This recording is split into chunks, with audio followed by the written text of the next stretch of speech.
Friday night football at Bloomington Stadium on a beautiful fall night. Actually, it doesn't feel like fall. It's over 80 degrees right now. Hardly a breath of wind. Just a beautiful night to take in some high school football. And the home opener for Kennedy.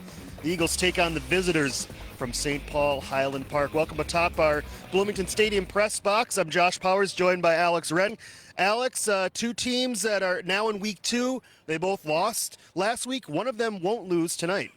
Yep, that's most certainly right. And if you're either one of these two teams, you're going to be relying on the offensive side of the ball, one key facet of the game. And for Highland Park, that's going to be the passing game. We saw some explosive pass plays last week.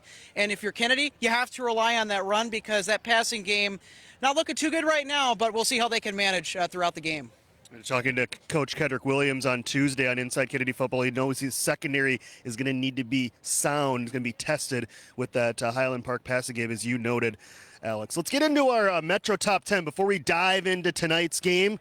Our Top 10, week one of the year. All these teams won last week, so it makes sense, right? They're in the top 10. And you look at that top 10, Alex, and very familiar teams, obviously, especially in that top 5. No question about it. And Lakeville South, they're a very, very stout team with the run. And it's not a surprise that, considering the smash mouth football team that they are, that they're leading the pack there out of week one.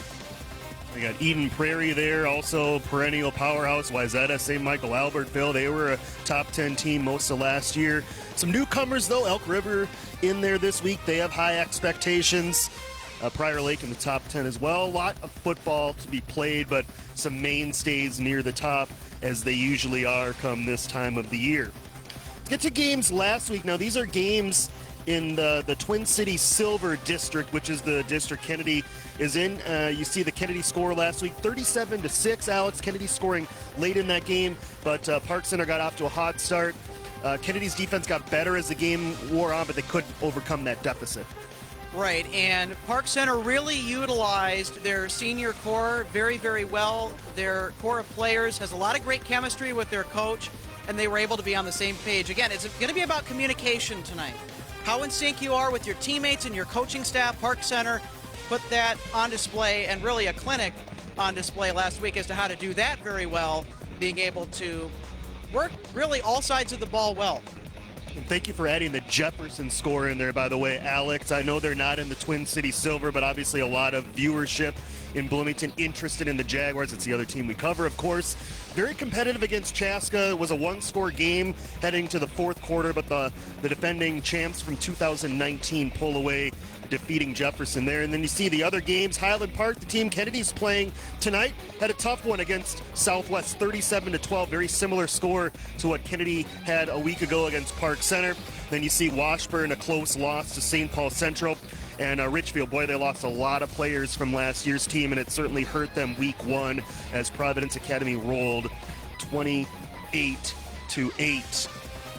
So let's take a look at the standings through 1 week of play, Alex. And, we're all tied in terms of nobody's played a district game yet, so everybody's 0-0. So these are the overall records. The only team with the win is that Minneapolis Southwest victory from last week. Right, and Minneapolis Southwest from last year in the 2020 Twin City Red District standings actually tied for first. It was a three-way tie for first last year between them, Minneapolis Washburn, and St. Croix Lutheran. So I'm expecting them to hang with the top of the standings this season as well. Yeah, and only 4 teams, so only just the 4 teams this year in the Twin Cities Silver.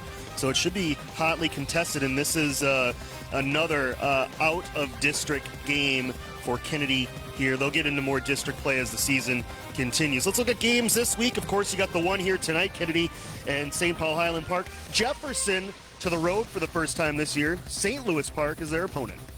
It's a very winnable game for Jefferson, and considering how they played Chaska through one half, I think they got a good shot to win out in St. Louis Park. St. Louis Park is not in the Suburban White this year. They actually moved back to the Suburban Red District.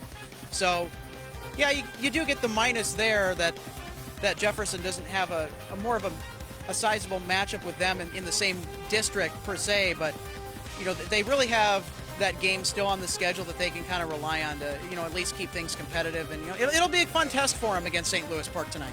We'll keep you updated on that score as that game kicking off Similar time, 7 o'clock to this one. We'll keep you updated on that score. You see the rest of the lineup there. Let's talk more about this one, Alex.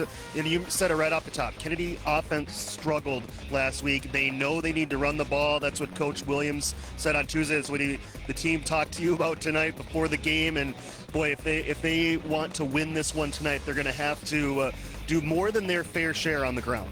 They most certainly are. And, Coach Kinder talked to me before the game. As you mentioned, he had a lot of good things to say about the guys that are going to be playing tonight, but he said he really wants to emphasize the run game. That's what Kennedy has been good at, and not just with this season, but also historically as well. We know that they typically do very well in the run game on offense, but the question is, can they actually get the passing game going? Because if Kennedy's going to win tonight, they're going to have to complete those manageable passes, those secure plays. If they can't get a passing game going, it's pretty much over. I hate to break it to you folks, but that's pretty much the reality of the situation. But then again, too, Kennedy's defense can bring it on the flip side of the ball. I talked to him about that. I asked him just about how he was going to attack this Highland Park passing game, and he said he's going to bring a little bit of his zone blitz tonight. He's going to be playing zone, so we could see quite a few extra DBs back in that backfield for Kennedy, and they do really well at the defensive back position. The other thing I know that you kind of were talking about on Inside Kennedy Football Tuesday night was those linebackers. Kennedy's got a really young linebacking core. They're going to be tested tonight, and they got to make those proper reads. Okay, is Highland Park, are they going to go to the run here? Okay, if they're not going to go into the run, I got to drop back for a pass. I got to help my DBs out and cover the middle of the field. So it's going to be another situation where Kennedy's going to have to make the right reads on defense, especially those linebackers. That'll be the key to defensive success tonight. And, of course, those defensive backs have to come big, too, as they usually do. Limit those explosive plays as well for Kennedy defensively. How about some players to watch in this one? For Kennedy, we'll start with their players to watch first. Quarterback, you mentioned needing to make the makeable plays and also a factor in the run game too at times, Zach Zesch. Absolutely. He's 15 of 18 passing this year so far. 47 yards to the air. Got a completion percentage of 53.3%. He's thrown one interception, but he hasn't thrown a touchdown, so he's looking for his first touchdown of the season tonight. With his receiving core, and he averages about 3.1 yards per passing attempt. So Kennedy really has to get that passing game going tonight, if I do say so myself, Josh. Yeah, and a guy up front for Kennedy that's going to be critical in that run game. We mentioned that offensive line needs to play well. He's only a junior, but he's a captain. Jeff Keller needs to play well and really anchor that line for the Eagles. Yeah, and, Coach Kendrick Williams kind of called him out. He's noticed that, he's played harder. He's played very, very well in practice, and he's going to have to come through. I mean, as you said tonight, if Kennedy's going to do well on the ground, but also in pass protection as well, because linemen, they have to sit back and they have to block and take that pass rush, as compared to when you're running the football, you're actually going towards the defender, not kind of standing back and having to shove, the defensive players off of you. So, and the offensive line's like the run game a little bit more just because of that, but he's going to be really tested tonight. Especially in pass protection. Kennedy needs that pass protection. And another thing I'm going to say is that pass protection on the edge has to be sound, so that way Zesch can make plays with his feet, get outside the pocket maybe a little bit, so he can make those secure plays downfield.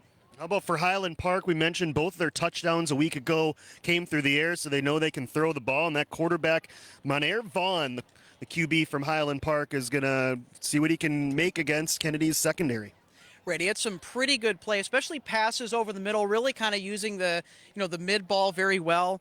And Nick Dombrow, the other player to watch tonight too for Highland Park, number 3, the wide receiver for the Scots, is also going to be another key name to keep an eye on too, because you know as well as I, Josh, that Dombrow is going to be one of Vaughn's targets tonight, and I'm not going to be surprised if Dombrow gets quite a few targets from Vaughn.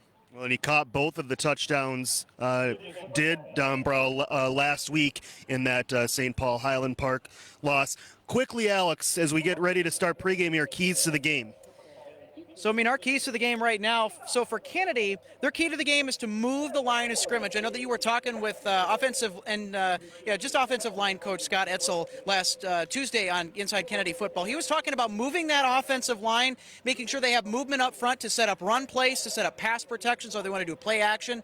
They have to make sure that line of scrimmage moves, or else it's going to be pretty much open season for any blitz packages Highland Park is going to bring. It's going to be very tough to run the ball and pass the ball if you don't move that offensive line and kind of shift the defense around a little bit up front. And then really quickly here for Highland Park, key for them. Need to challenge the Kennedy defensive backs. You got a good air attack. You got to attack the middle of the field, and you got to test those linebackers. If Highland Park is able to throw the ball very well over the middle, is able to test those linebackers and really kind of keep the defensive backs on their heels a little bit, it's going to be over for Kennedy. It's going to be a very fun night for Highland Park in that passing game. Well, we know this. It's a beautiful night for football. Couldn't ask for better weather here as Kennedy opens its home portion of the season. We'll take a short break. When we come back, we'll have the starting lineups and the national anthem. It's Kennedy at St. Paul Highland Park next on BEC TV.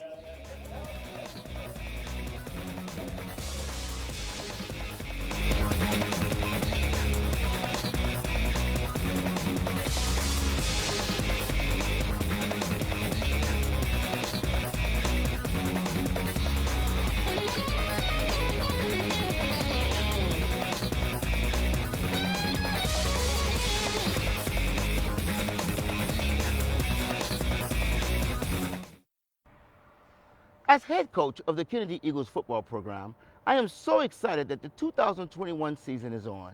I would like to personally invite you, your friends, family, and the community out to support our program. We have been working very hard to provide an entertaining style of football that you will enjoy. The Eagles are ready to kick it. It's our time. Come fly with the Eagles. Kennedy High School is excited to welcome.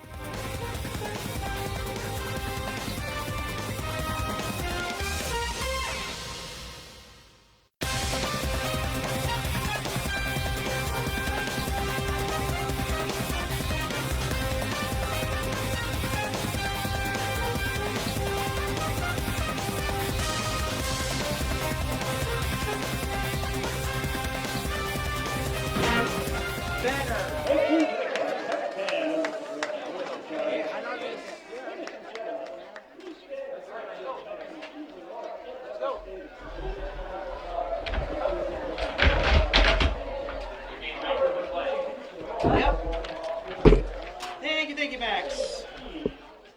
On September 11th, 20 years ago, tomorrow, our country was attacked.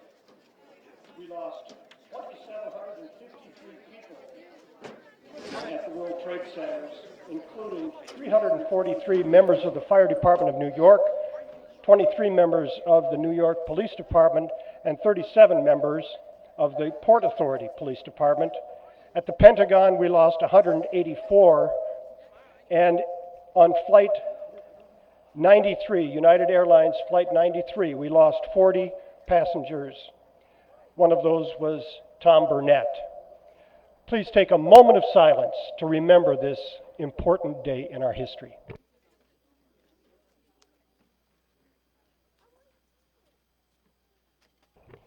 Thank you. And now, the national anthem performed by the Kennedy High School Band under the direction of Mr. John Engebretson.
Thank you, Kennedy Band. Now, let's meet the starting lineups for tonight's game. The Scots have chosen to introduce their defensive group, and we'll begin with defensive tackle number 58, Mauricio Vasquez. Defensive tackle number 70, a sophomore, Max Franquez. Defensive end, senior number 15, Jerome Treadwell. Defensive end, junior number 24, Charlie Frigasi. At linebacker, senior number 2, Andrew Ali. At linebacker, junior number 3, Nick Dombrow. At linebacker, sophomore number 11, Benny Wad. At linebacker, junior number 33, Jimmy Somerville. At cornerback, junior number 6, Therese Vaughn. At cornerback, junior number 8, Montere Vaughn. At cornerback, junior number 18, Shea Landa. And at safety, sophomore number 1, Melvin Mensah. The head coach for the Scots is Jonathan Brown. Our Kennedy Eagles offensive unit will begin with the offensive line, starting with junior number 45, Corey Bartholomew. On the offensive line, senior number 56, Jason Orr. On the offensive line, junior number 65, Jeffrey Keller. On the offensive line, senior number 76, Danny Contreras. On the offensive line, junior number 77, David Harris. At tight end, senior number 48, Christopher Martin. At wide receiver, junior number 5, Ray-John Walker. At wide receiver, junior number 11, Elijah Smith. At wide receiver, senior number 14, Toby Samsaxi. At running back, junior number 25, Saeed Alassani. And the starting quarterback, senior number 4, Zach Zesh.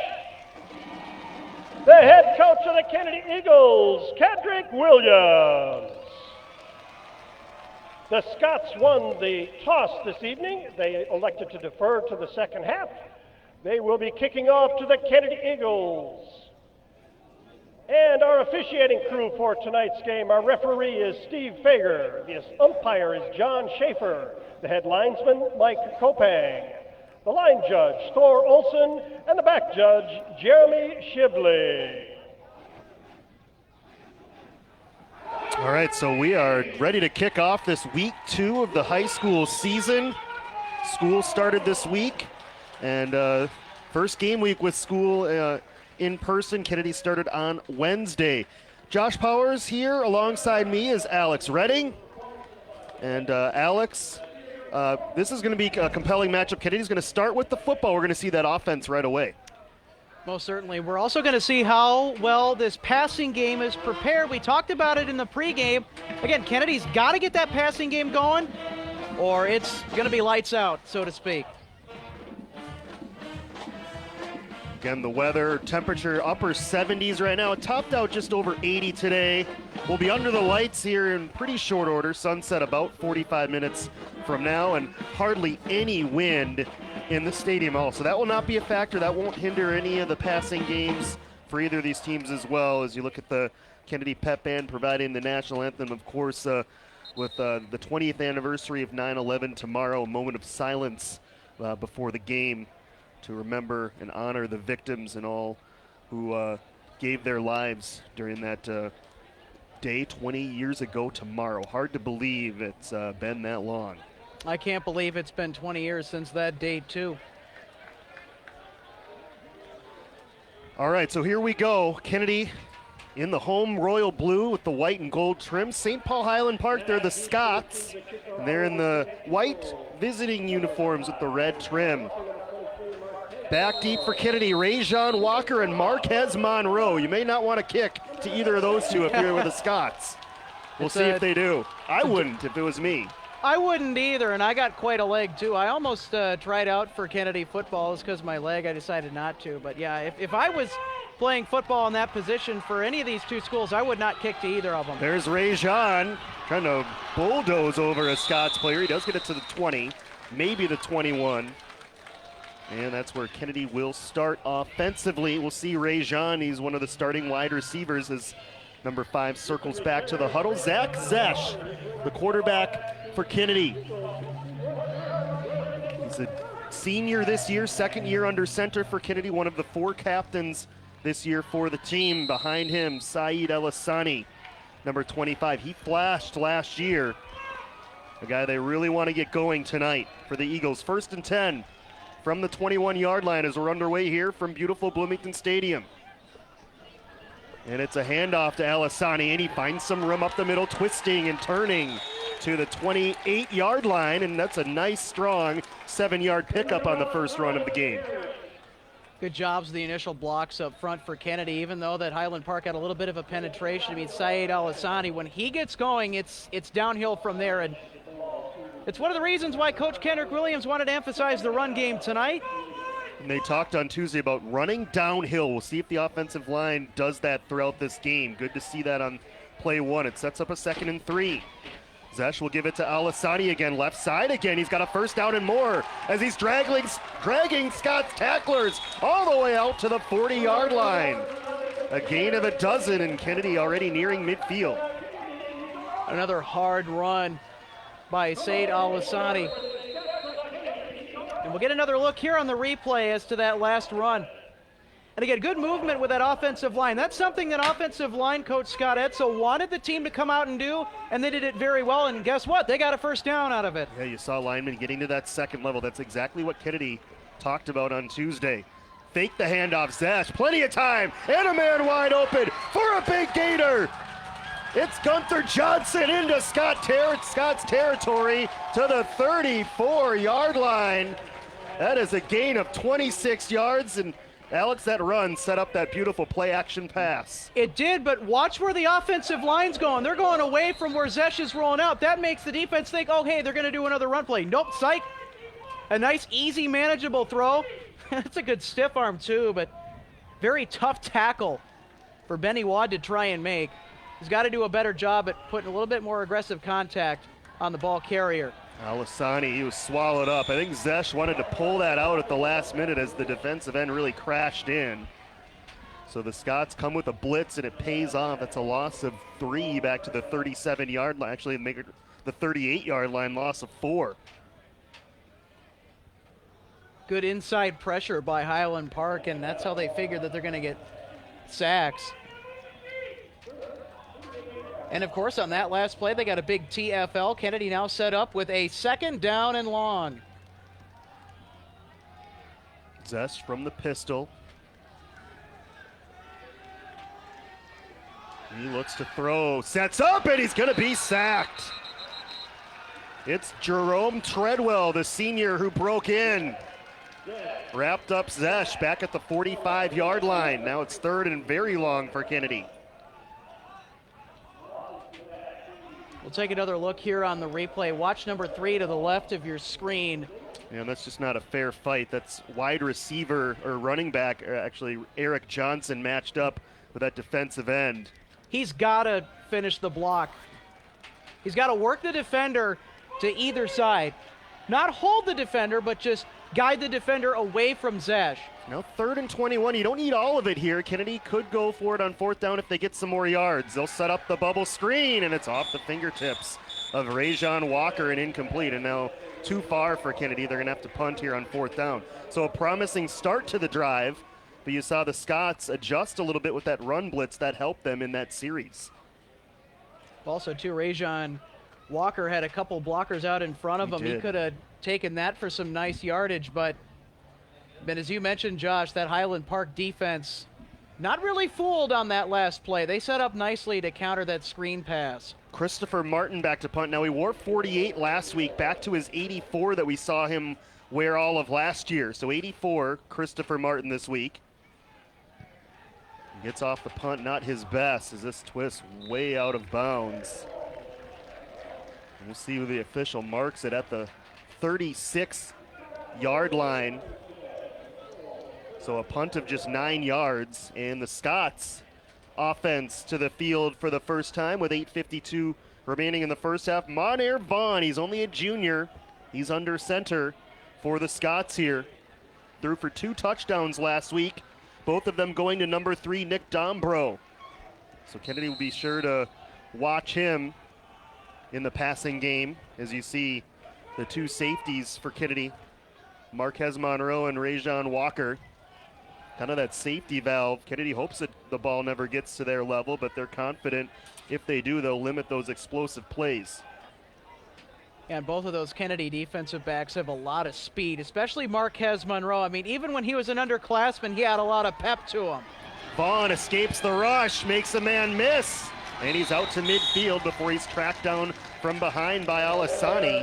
It's a gain of 13 as Rajon Walker looked to line him up for a sack, but Vaughn, showing some elusiveness, picked up a first down.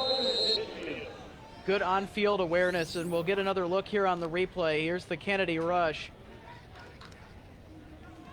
You can really see the quick decision-making. Well, the positive there, Kennedy got in the backfield rather quickly with that rush. Let's see if they can continue to do that. Fresh set of downs for the Scots. They hand it off for the first time, and it goes nowhere. Alex Lynch was first on the scene. Running back Melvin Mensah did a nice job to get back to the line of scrimmage. That was shaping up to be a 2 or 3 yard loss, but Alex Lynch, the captain, number 8, breaks in, gets that first part of the tackle done. He most certainly does. Just grabs a little bit of him, enough to just hold him off and for the rest of the flock to devour him in the backfield. That's a really good play. Call it a gain of 1, 2nd and 9. Clock under 8 minutes here, first quarter. Home opener for Kennedy. Both teams looking for win number 1 here in week 2 of the season. We'll go empty backfield for Vaughn as he looks this way, and it passes off target. It's intended for Therese Vaughn, number 6, the junior. That was well covered, though, by Kennedy. Elijah Smith was right there. Highland Park just really loading that right side of the line of scrimmage with those receivers. Yeah, they wanted space down here on the weak side of the field. So now 3rd and long for the Scots. They potentially could go for it on 4th down. I think they'd like to get a little bit closer, though. We'll see what they do here on 3rd and 9. Bad snap, and it blows up the play. And Kennedy is right there.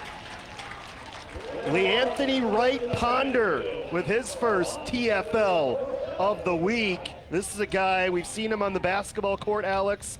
A lot of athletic ability. Here he breaks in right away. And I think even if that snap was on target, Wright Ponder would have been in there quickly. Yeah, I mean, that's a really good call by the Kennedy coaching staff to bring the blitz there on 3rd down and create that pressure, because they're really trying to use that defensive pressure to take away that lethal passing game, as we mentioned during the pregame show, that has really, really just come to fruition here. So Marquez Monroe back deep awaiting this punt. Kennedy, after giving up 1 first down, gets off the field quickly. And this is a short kick as well.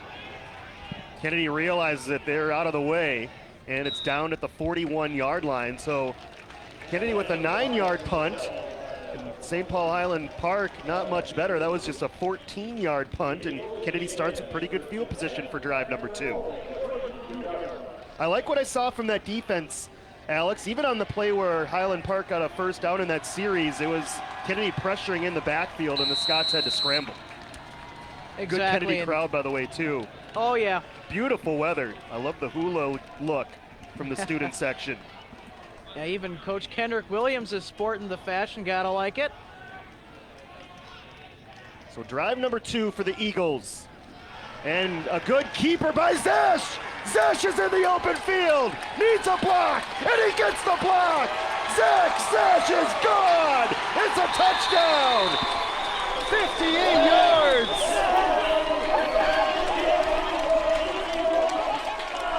And you talk about, Alex, in that read option run game, the quarterback needs to make the right decision, and what a decision it was for Zesh. He pulled that out, and instead of a tackle for loss, it was a 58-yard touchdown. And he made the secure play, and it really helps when you get Said Al-Asani going too, because now the defense has to worry about him. Then Zachariah Zesh says, all right, if you want to focus on Said Al-Asani, then I'll burn you as well on the read option. And you had the patience as well, Alex, to wait for that block of Rajon Walker to develop. Walker delivered that block, and it was smooth sailing the rest of the way for Zesh, who also was holding on this extra point, and it's up and good. As the Eagles tack on the PAT, thanks to Javon Davis, the kicker, and the Eagles out to the lead here midway through the first quarter. And Coach Kendrick Williams, he wanted to bring an exciting brand of football this year on the east side of Bloomington, and I think that he's done that very well here on this drive for Kennedy. And remember that play in the first series, Alex, where Zesh did not pull that ball late, and he kind of gave a frustrated look to the sidelines like, gosh, I should have pulled that out. That was there. He would have had room there.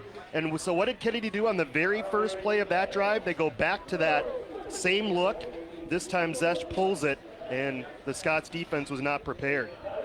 It's a really good call by Kennedy's coaching staff to trust him and to go with that read option play again, because, typically, when you're in that position, you get a little frustrated as Zesh got, and of course that just makes him even more fired up to make the play work again and get that second chance. And you know what? He made it work, and a great highlight reel play was the result of it. So pretty much as good of a start as you could ask for Kennedy. Defense gets off the field very quickly, and you're seeing some explosive plays from the Eagle ground game on both drives. It's going to be interesting to watch this game because now you throw the read option in there too, in addition to the Kennedy run game. So now that opens up the playbook a little bit for Kendrick Williams. Yeah, he's got to pass the ball like we talked about in pregame to just keep that offensive efficiency up. But that read option, because Zach Zesh is able to run the ball very well, as we just saw, it's going to give him a lot of nice options. Avilas Rizzo, the kick. Short kick taken at the 37 out to the 40-yard line. Good field position for the Scots. A nice catch there by Shawan Easley. You're not really expecting a ball to be kicked to you from that job on the spot on the field. Did a nice job to field it cleanly. Yep, and just get it down. And now the Scots offense sets up at their own 40-yard line. So a relatively short field to work with again for St. Paul Highland Park.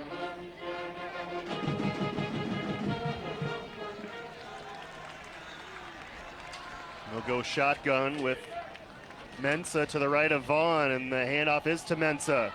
Makes a cut with a flag down in the backfield in the area of holding as Mensah dragged down by Marquez Monroe after about a pickup of 9. We'll check the marker. First penalty of the game upcoming. And it looks to be on St. Paul Highland Park as they're already retreating.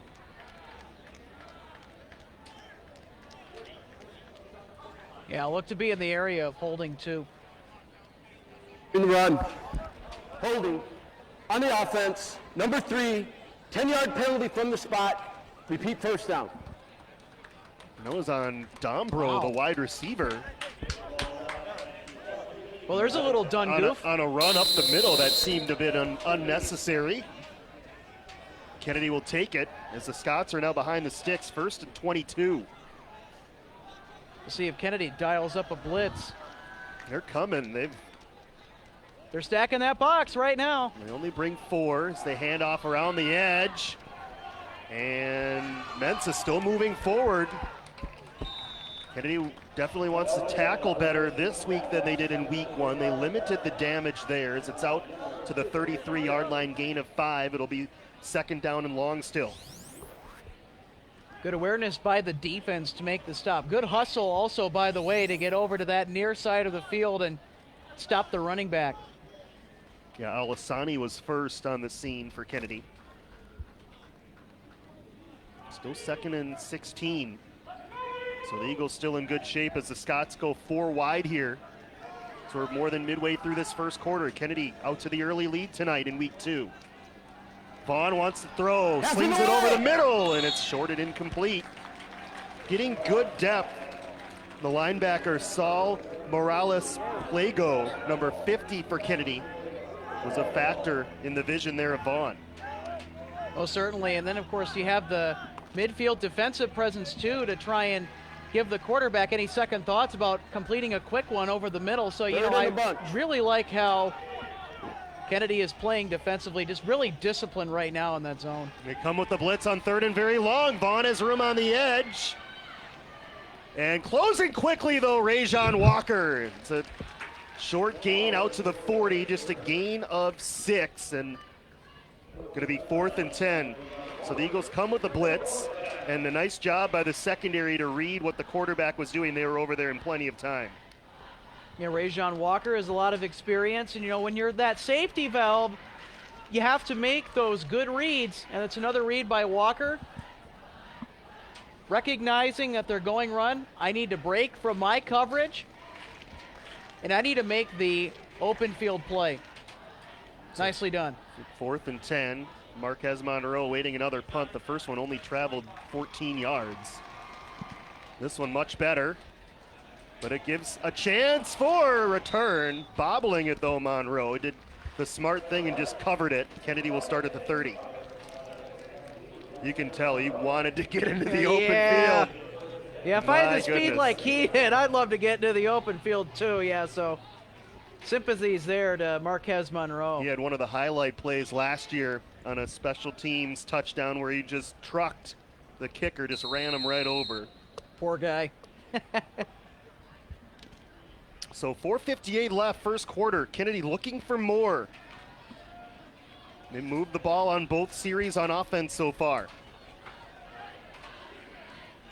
Alasani up the middle. And he falls forward to the 34-yard line. Pick up of 4. Actually, that's not Alasani, that's Javon Davis into the lineup, getting his first carry of the game. Still a decent gain of 4 yards, and again, Kennedy going with the read option play. But it's only going to be a matter of time if Kennedy does keep going to the read option play for Highland Park to try and stop it. Davis had 3 carries last week for 11 yards. 2nd and 6. In motion, Johnson. And it's Davis again, right side. Nice cutback, Javon Davis. And he's near a first down. It might be a half-yard short. Actually, they're going to give him the 40, and they'll motion for a Kennedy first down. It looks like, well, one of the chain gang has already moved. There's the first down. Yep. Nice run here by Davis, showing some strength, picking up 6 yards. But watch how he runs here. Keeps his center of gravity low, and he keeps his feet moving. And then he falls forward. If you're going to go down to the ground, you want to make sure that you fall forward, and he checks the boxes for all those running in traffic fundamentals. So you got to like what you're seeing out of the Kennedy run game right now if you're an Eagles fan. Fresh set for Kennedy. Bubble screen on target. And making a man miss, picking up some positive yards. It's Toby Somsaki, number 14, the wide receiver with his first catch of the game. Already, how many players are we seeing getting involved here, Alex? Kennedy spreading the ball around here early. Well, that's how they figure they're going to win the game and keep the defense guessing. But, you know, you got to keep guys fresh throughout because we'll take another look here on the replay. Again, another secure play is made by Zesh, throwing the ball, keeping it manageable. So Kennedy doing what they need to do on offense to move the ball upfield. And again, another decent 4-yard gain. Another 2nd and 6 for Zesh. Under pressure, floats it out dangerously, incomplete. It was intended, looks like there, for number 18 for Kennedy, Malachi Taylor Simmons. Passes a little short. So 3rd down. I was holding my breath when he let this football go. You see that defensive back. Good thing he was turned in the other direction, Dombro. Also, good thing that the throw was lower, too. So see what Kennedy dials up here, 3rd and 6. Christopher Martin split wide out to the bottom of your screen. Big target at 6'5". And they want to go to the sidelines underneath. It's caught short of the first down. That's David Aviles-Rizo. Only a gain of 2, though. 4th and 4 upcoming for Kennedy. Again, another decent play call by Kennedy. Again, keeping the passes manageable, but just not enough yardage. And really, for the offense in this game, if you're Kennedy, you have to make those manageable passes work and build Zachariah Zesh's confidence throwing the football. Oh, what do we have here? 4th and a long 3. Kennedy's going to go for it. They need to take it exactly to midfield. So a gamble here by Kedrick Williams with the lead. It's not the worst decision. You have options here. Might be trying to draw him offside. That's, I think, what they're trying to do. Although Kennedy Flint, they were going to run the play there. But Javon Davis in the backfield flinched. He'll get called for the false start, and now I think Kennedy will punt. Good job of Highland Park recognizing that Kennedy was going to come with the hard count and just staying put defensively.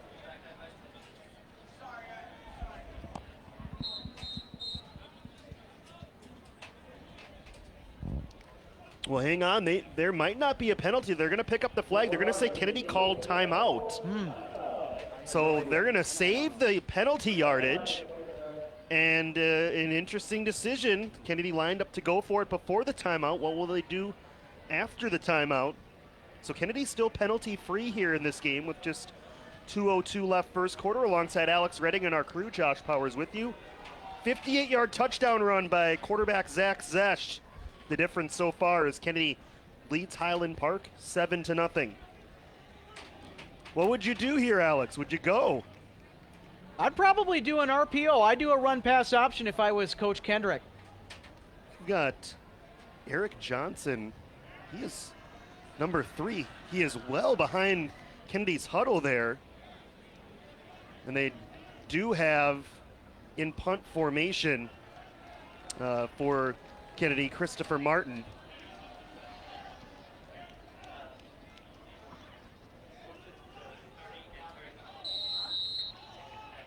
Back deep, Shea Landa for Highland Park. Martin's first punt went only 9 yards. Here's a short snap. This is a booming kick. Landa fair catch at the 23-yard line. So a 30-yard punt this time for Martin. And the Scots get a stop on defense. They take over for their third possession with under 2 minutes left in the first. I think at the end of the day there, Alex, a smart decision there.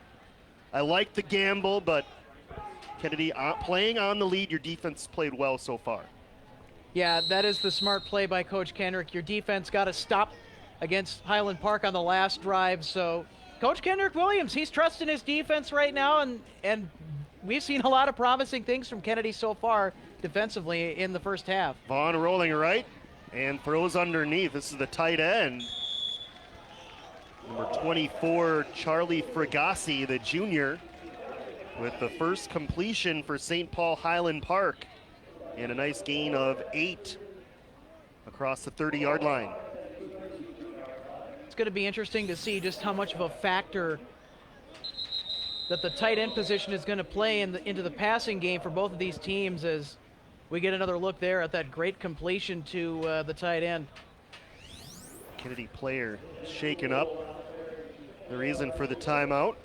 Well, we had our first soccer broadcast of the year last night. We were able to see the Kennedy girls in action, and they looked like a very strong team this year. They shut out Cooper 3-0. Looks like a very impressive team. Of course, the Kennedy boys team last year winning the section championship. And with no state tournament, that's as far, unfortunately, as that team was able to go, but very excited to see this, watch that girls team last night. For Kennedy, very promising, and kind of like that boys team was last year. A lot of experience at all 3 levels. And they've got some finishers. They're averaging almost 4 goals per game. Well, you know what? It's hard to believe a difference a year makes, but good to see that they're doing well. And the football team doing well here in this first quarter. Having some fun down on the sideline. The injured Eagle, by the way, is Rajon Walker. One of the guys, of course, you never want to see anyone injured, but certainly not Walker, but that is a very good sign as he's jogging off. I would imagine we would see him back soon. We'll take a quick look at him on the sideline. Looks to be a muscle cramp. That'll happen when started near 80 degrees here at game time. A little bit of humidity here in this late summer / early fall. So 2nd and 2 for Highland Park. Just 1 first down so far. And Mensah up the middle. He'll have the 2nd first down of the game as he's spun down, thrown down by Christopher Martin. after a gain of 3 and a Highland Park first down. It's really good contact by Christopher Martin.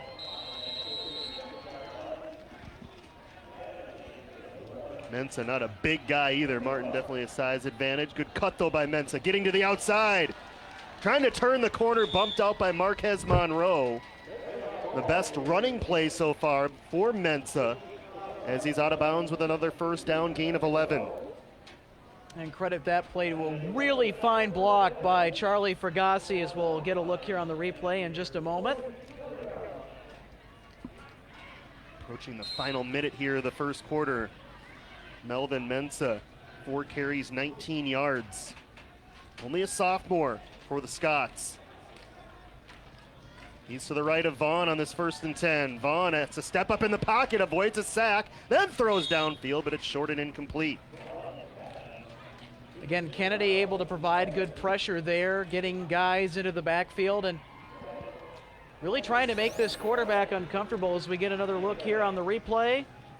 And you can tell he is. He had to exit that pocket very quickly, and it forced an inaccurate throw on the move. Kennedy might be a very young team, but they got a whole lot of speed. They got a turbocharged V8 up in that vet. And let me tell you, that engine is revving nicely if you're the defense. We'll see what they do here on 2nd down, Josh. Mensah the tail of the backs. They hand it to him, right side, trying to get to the corner, and he's tracked down. A beautiful open field tackle by Alisani, and it's only a gain of 1. Well, as much as he is an offensive presence, has had a really good defensive presence in this game too, as we'll get another look here on the replay. There's the handoff, good form. Then Alisani's just able to track down number 1, Mensah, in open space. And those are always tough tackles, especially against the running backs. And that saved a big chunk play. There was not a lot of Kennedy population on that side of the field as Coach Williams looking on this 3rd and we'll call it 8 from the 49-yard line. Could be the final play of the quarter. Oh, boy. As Kennedy was showing blitz, I think the Scots flinched first. Both teams are pointing. Yeah, I think Highland Park knew that Kennedy was bringing blitz as well. Looked like the left guard, in my opinion, moved. The officials will discuss. You see 17.4 seconds remaining in this first quarter. I guess the question now is who done it?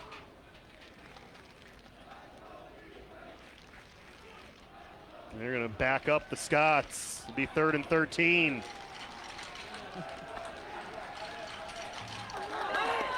Dead ball. False start on the offense. 78, 5-yard penalty. Repeat the down. And I'll be vindicated there. It was the left guard, Maddox Trujillo, number 78, who moved. One of the seniors up front for Highland Park too, so good job of really just spooking this offensive line if you're the Kennedy defensive front. Kennedy brings 5 on 3rd and 13 with a flag down in the backfield for a likely hold. This plays short of the first down, as it was Shawan Easley on the handoff. Needed 16, only got 13, but it appears to be another penalty on the Scots. Man, I got to tell you, that speed up front, Josh, is really killing Highland Park now. So it's either going to be, they're talking to Coach Kedrick Williams, you can see him motioning, move him back. And I think that's the right call. If it's 4th and 3 here, Alex, you could easily go for it. He's going to trust his defense now on a 4th and extremely long, more than 20. Hold it. Offense, number 76. 10 yards from the spot. Repeat 3rd down. That is the 3rd penalty on Highland Park. Kennedy penalty free here through just about the first quarter of play. Should be the final play of the quarter here. It's Kennedy with the 2 deep safety look against 4 wide receivers for the Scots. Vaughn over the middle, it's caught. It'll be well short of the first down as Rajon Walker wraps up his man Shea Landa at the 41-yard line, and the decision pays off for Coach Williams. Kennedy getting off the field again on 3rd down. See a good throw over the middle, but then again, Kennedy playing that zone defense nicely is able to come up with the stop, prevent the first down, and oh dear, looks like Rajon Walker is down again, or another Kennedy Eagle. Hard to tell the number from my position in the booth, Josh. We got an Eagle down.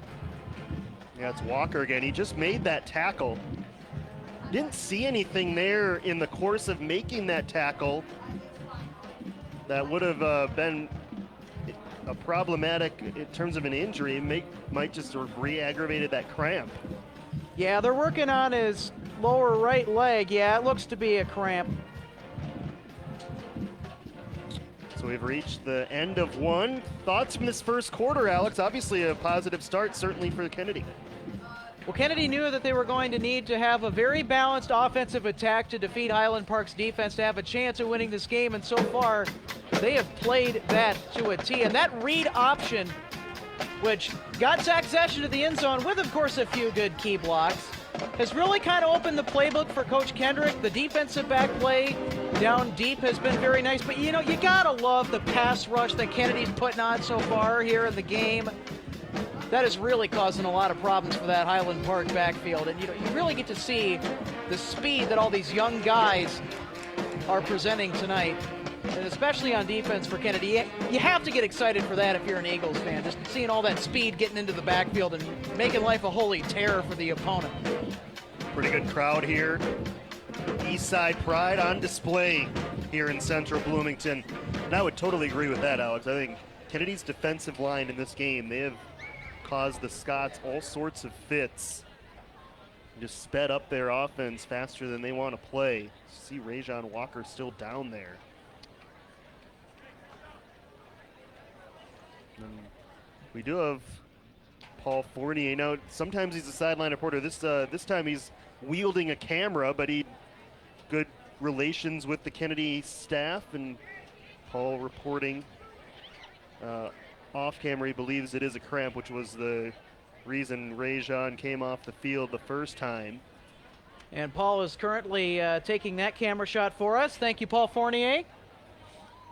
Producer of Inside Kennedy and Inside Jefferson Football. We'll have our latest edition of Inside Kennedy Football on Tuesday night with Coach Williams and special guests from the team, as Rajon Walker, not as promising this time as he's jumping off the field on one leg, favoring that right leg.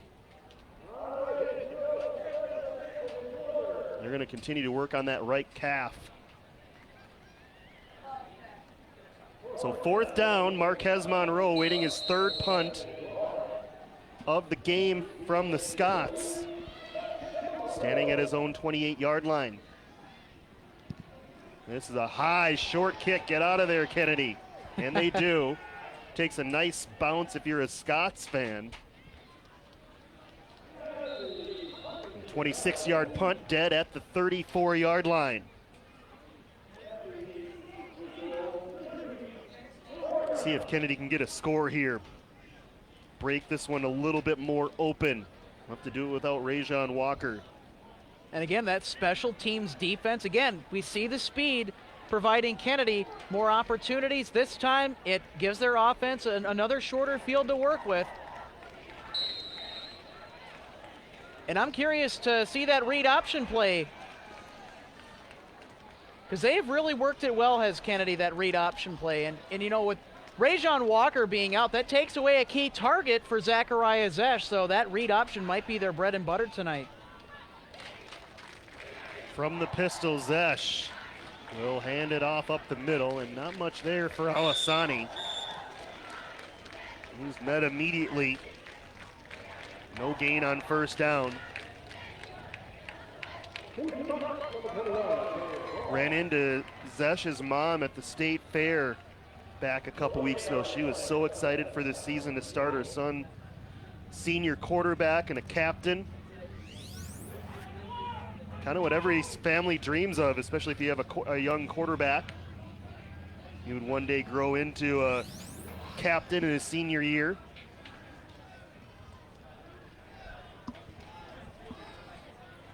Second and 10 for Zesch and company. We'll see how he can lead his team down the field here on this drive. Wide receiver screen caught. It's a minimal gain out to the 38-yard line. Somsaki with the catch. Gain of 4, 3rd and 6. Kennedy executing the passing game much better than a week ago, Alex. They're much more crisp. The passes are on time, and they've generally been on target.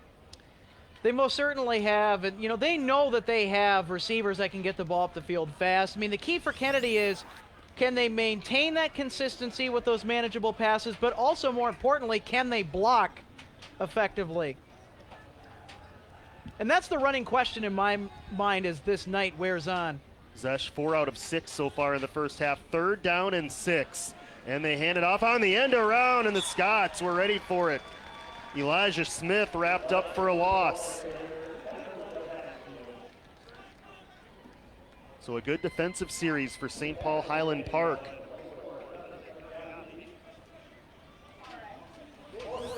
Kennedy continues to spread the ball around, though. It's 3 different receivers to catch a pass, and now 4 different rushers for the Eagles. Yeah, Kennedy on that drive and just really overall, they got to be careful. You can't have too many manageable plays because then the defense is going to be loading that box, playing contain. And then it's no fun if you're the offense because then it's really hard to move the ball upfield. He's got guys everywhere in your face. Christopher Martin gets it away, and it is a beauty. Stumbling backward, making the catch. Shea Landa. That is a 33-yard punt from Martin. And no return once again. So after a shaky first punt, Martin getting the job done on his last 2. Can the Scots get their offense going? We'll find out here. This is possession number 4 for them. First 3 ending in punts. 9:20 left first half. A good one in progress. Kennedy playing on the lead in front of the home crowd for the first time this year. Vaughn rolling quickly. And it's batted away. Lee Anthony Wright Ponder. Well, when you have a big frame, well, I was going to say, when you have a big frame like that, it's easier to make those kinds of plays, but good hand-eye coordination as well. And of course, if you're a senior, chances are you've been doing football for quite a bit. Well, we've seen him block on the basketball court. Here he gets a block on the football field, right? Ponder, just reading those quarterbacks' eyes. He played this really well. He was ready to defeat that block, too, of Mensa. Very well done from Wright Ponder, a guy that doesn't have a lot of experience playing at the varsity level football-wise. He would have been ready to post up, too, if it were basketball and get a nice block. Right, Ponder trying to track down Vaughn, and he does! What a series for Lee Anthony Wright Ponder.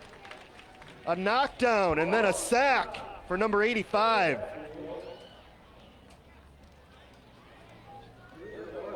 And again, Highland Park has to find a way to get blockers in the right spot to stop this Kennedy defensive rush and really just their presence across this field.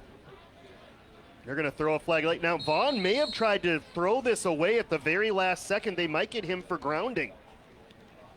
After a lengthy discussion, referee threw the flag high in the air. This terrific pursuit by Lee Anthony Wright Ponder. He's the defensive end on that left side of the line, Alex. He came all the way over to the right boundary to make this sack. And that is intentional grounding. That's the 4th penalty on the Scots. And it's also a loss of downs, so that's really going to hurt Highland Park. It'll be 3rd and forever.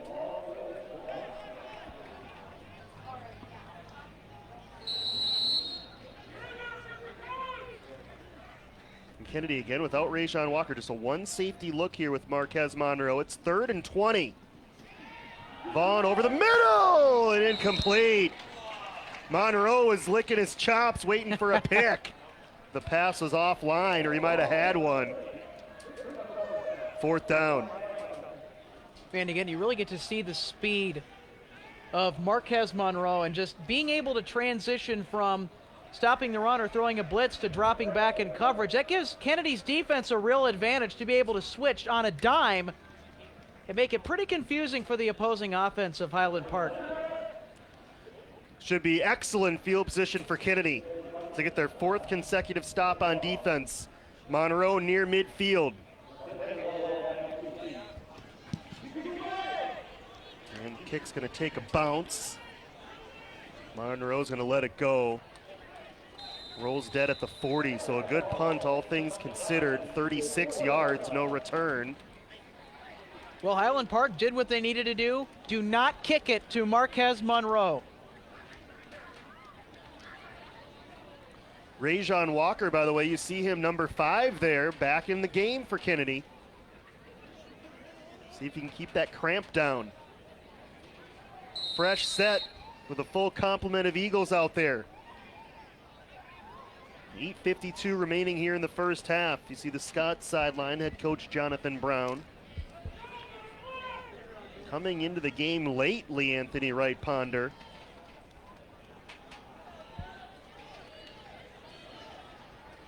I think Kennedy might have had 12 on the field. Zesh calls a timeout. Actually, it's only 11, but they may have been a little bit confused. So second timeout of the half for Kennedy. Yeah, I believe there was 12 men on the field, but that's a great heads-up call by Zachariah Zesh to instantly call timeout, and just being aware of who's on the field at what time and just knowing where all of your guys are at any given time. That's exactly what the quarterback needs to do, one of those fundamental things. And Zesh able to show that he knows where his guys are on the field and is able to catch that error before it really costs Kennedy. Highland Park fans bringing some fans from down in St. Paul.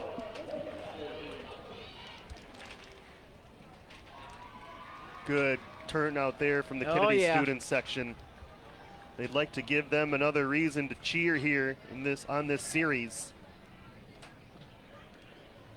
Yeah, gotta like the Hawaiian theme, getting tropical. Tropical feel out there tonight. What a beautiful night for football. Zesh from the pistol. From the Kennedy 40. Wants to throw, looking deep, looking for Rajon, and it's just out of his reach. Even though that pass is incomplete, that's still a smart throw by Zesh because he realizes that Rajon Walker and his speed, he's matched up one-on-one, and he figures his guy can beat the coverage, in which he did. Just the throw is a little bit too off as we get another look here on the replay, but that's a good decision by Zachariah Zesh. Boy, he also had Elijah Smith breaking in the slot down the middle as well. They might come back to that later, Alex. Yeah, but now Highland Park is alert about that too, so we'll see what Highland Park does. 2nd and 10, confusion in the backfield. Zesh gets what he can, only able to get back to the line of scrimmage.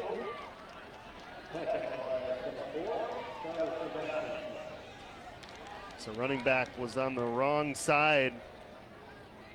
So it'll be 3rd and 10 as Javon Davis comes back out.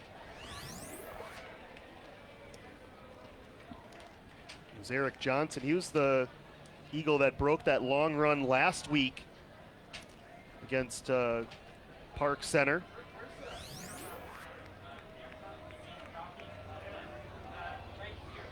Third and 10. See if Kennedy stays aggressive here. Look out, you got one of your big guys on the near side of the field. They could be throwing to him. Zesh, middle screen. It's caught by Davis. Out to the 45-yard line. Saw Kennedy try that middle screen last week. It was close to being there last week, and it was close to a big play there, but a solid tackle in open space from the Scots brings up 4th down, and Kennedy will punt. We'll get another look here on the replay. Just trying to make a nice simple pass up over the middle, but doesn't do Kennedy any good because Highland Park's been loading that box because Kennedy has really gone with the short plays on offense for the majority of this game. And even though that Kennedy did line up Christopher Martin to the near side to try and bait the defensive coverage a bit, it just didn't work.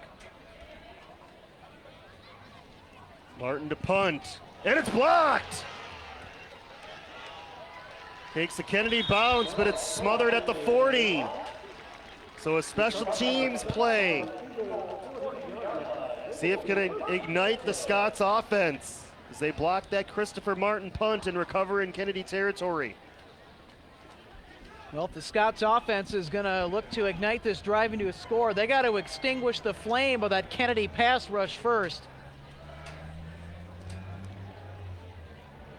So momentum to Highland Park, trailing by a touchdown nearing the midway point of this second quarter. So far it's been a defensive battle. Punt after punt. Hasn't been a turnover yet. Just the one big run for Kennedy and the touchdown. Here's an option pitch. And a good pursuit. Alex Lynch able to track down Melvin Mensah before he could turn the corner. Gain of 0. Really good lateral movement from Lynch. We've seen that twice tonight, the senior captain on defense. And really just the whole defensive unit of Kennedy's done very well in the lateral movement game. And again, for Kennedy, that becomes really an advantage for you because, again, as I mentioned, that speed that they have back there, they're able to do that very well. 2nd and 10 from the Kennedy 40. Big series right here midway through the second. Back to Mensah. Has room right side into the second level and has a first down. Lost the ball. They're going to rule him down at the 26. That was close. David Aviles-Rizzo sure thought it was a fumble. Instead, it's a gain of 14 and a first down for Highland Park. I like the blocking around the edge, trying to get the edge set and then use the outside for running lanes. Let's take another look right at the end of this play, and boy, hard to tell there as the ball was kind of blocked off by the body of Mensah.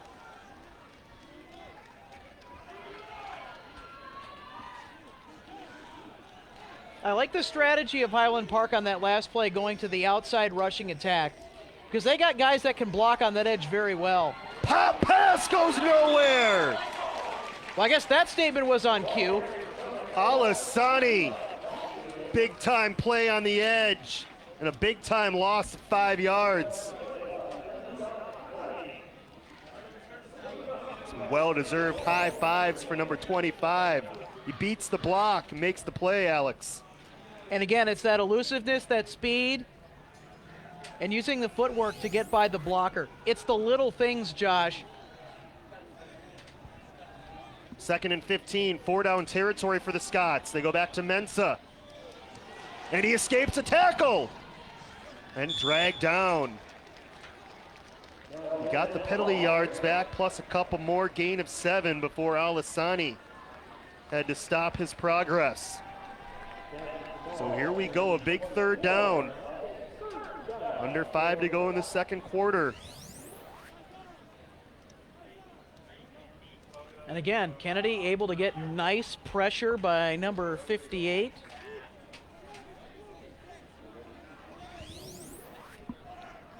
Third and 8 here in 4-down territory, so they keep it on the ground. And not much there for Shawan Easley, maybe a yard if that. They're gonna say no gain and now 4th down. The Scots knew it was 4-down territory. Unfortunately for them, they didn't pick up anything on 3rd down. This makes a lot of sense to go for it, even though it is 4th and long. Essentially, if they do turn it over on downs, it's almost like a punt. And you're not gonna punt from the 25, and from here it's a 42-yard, 43-yard field goal. So, chance for Kennedy, big play here defensively.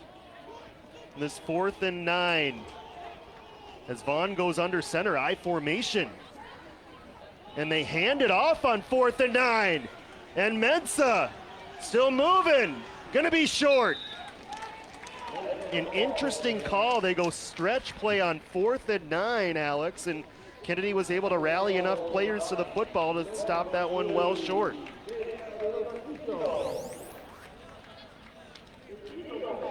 And again, Highland Park trying to get the ball to the outside. Again, good blocking up the field by number 2, Andrew Ollie, but just Too many Kennedy Eagles over there in that vicinity to shut it down. Yeah, Vilas Rizzo ended up making the tackle.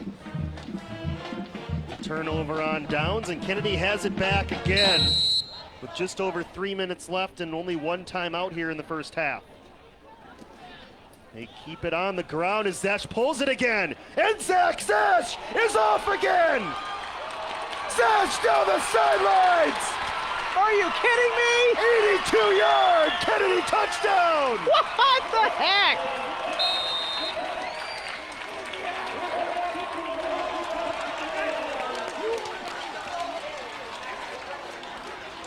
Three rushes for Zesh in the first half, and two of them have been huge touchdowns as he pulls it out just in time again. Well, we knew that Kennedy was going to have a challenge passing the football, but who needs to pass the football when you have the read option, dang it? And Zesh does it himself, calls his own number, and goes to the end zone for the touchdown. But that was a really, really good read option because you have to sell that very well. And the timing, perfect. Yeah, he sold it well. There's defensive players on the edge, had no idea Zesh had it. As this extra point from Avilas Rizzo is blocked. Kennedy, a huge play just before the half. How quickly a game can turn, Alex.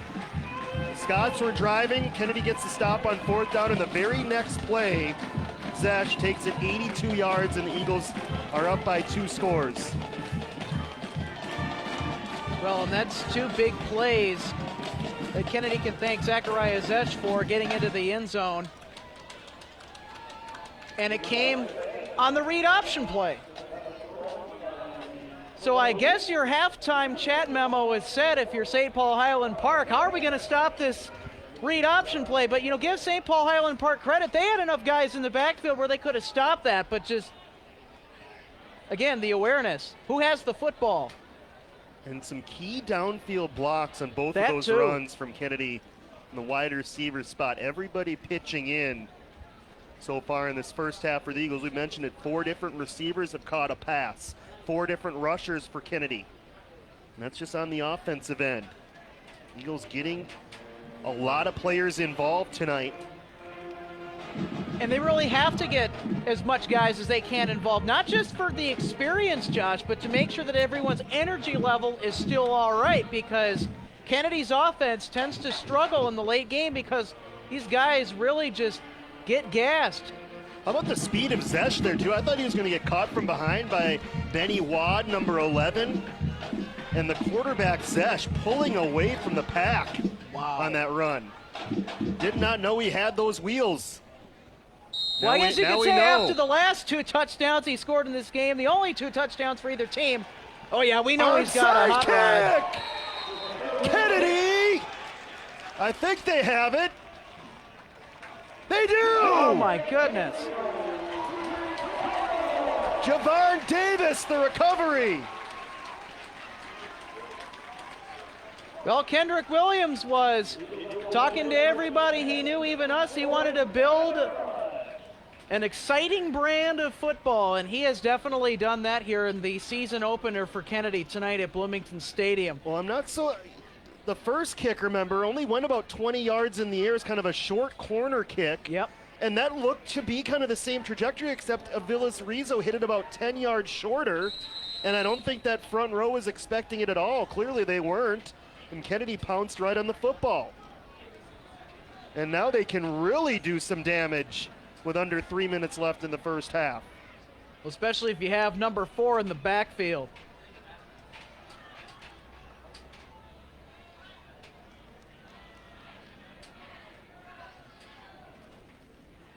Take the handoff. Zesh has time as he rolls right, checks it down, and it is caught.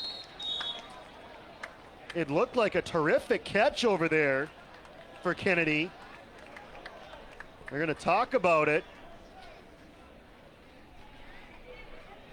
I think it was Javon Davis. Oh my goodness, that was caught! And it was caught. Wow! Let's take another look. I don't know how they made this connection. And again, you like the awareness of Zachariah Zesch. We know he's got the wheels, makes a play with his feet and his arm too. Man, I gotta tell you, that throw and catch, that whole sequence was just...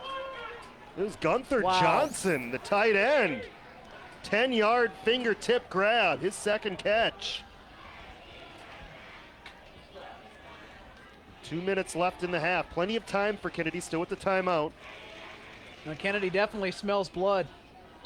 That play timing was off, and this might be the first penalty of the game on the Eagles.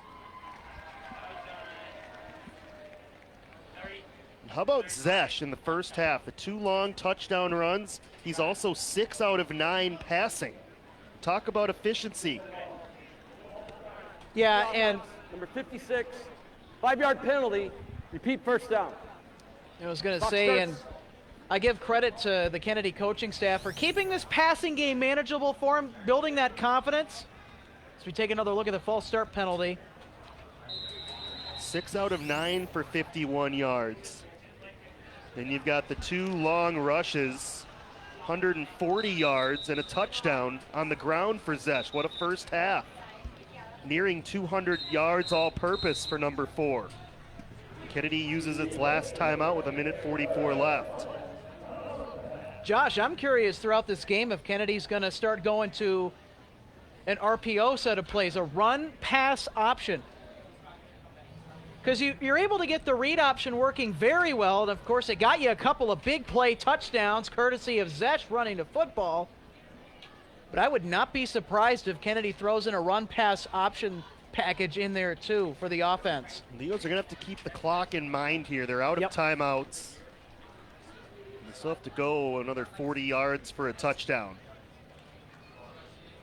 Yeah, and if I'm Kendrick Williams right now, I'm keeping it on the ground.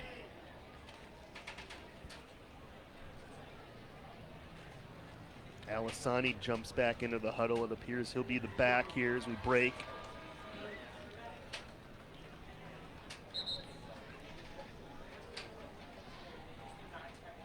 Stick around at the half. We'll run down the first half stats as well as some highlights here. What looks to be a Kennedy lead, but question will be by how much. Eagles trying to go up by 3 scores. They can find the end zone again. They have to be smart in doing it. They also have to make sure that that clock is very well managed. Don't give any time to St. Paul Highland Park to get any plays off. Time the give to Alisani, spun down right at the 40 for no gain. It'll be second and 15. Kennedy trying to move upfield, but also they're trying to milk this clock for as much as they can. I mean, that's the smart play here. You got to like that from Coach Kendrick and the coaching staff. But St. Paul Highland Park, yeah, they've got a brain in that noggin of theirs. Yeah, they can figure that out. And the defense more than ready for that stop, as you just saw on the last play. That run went absolutely nowhere for Kennedy. And did you see the defensive end there, Alex? He had to hold up, didn't crash down on the running back. That's what Zesch has done in the read option game. They're going to make those defensive ends have to respect the quarterback option. Highland Park has used a timeout. Curious there, a very aggressive call from Jonathan Brown. Kennedy didn't seem to be in any hurry. Yeah, because Kennedy, they want to drain this clock. They don't want to give Highland Park any room to get on offense and score. Yes, Kennedy's defense has been pretty much shut down in this first half, but you don't want to chance it. And I can understand why Highland Park called the timeout, because they want that ball back. They need that ball back right now for that offensive momentum.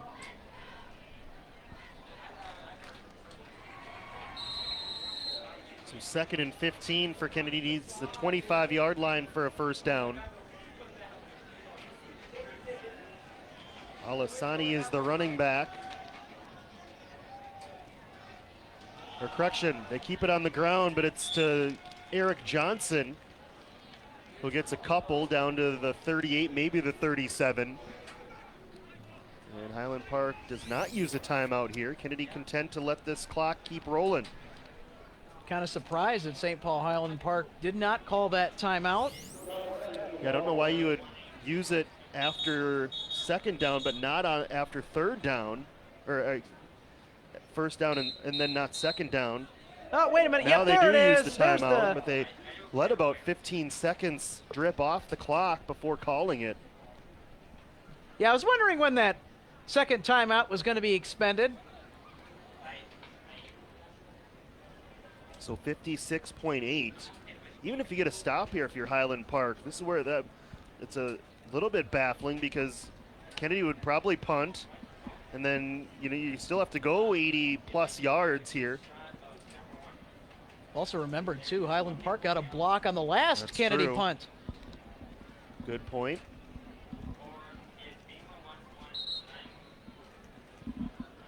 Maybe they figure that's a good way to maybe generate a score through special teams.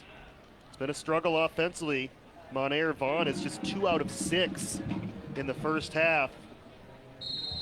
The ground game hasn't been consistent enough for the Scots.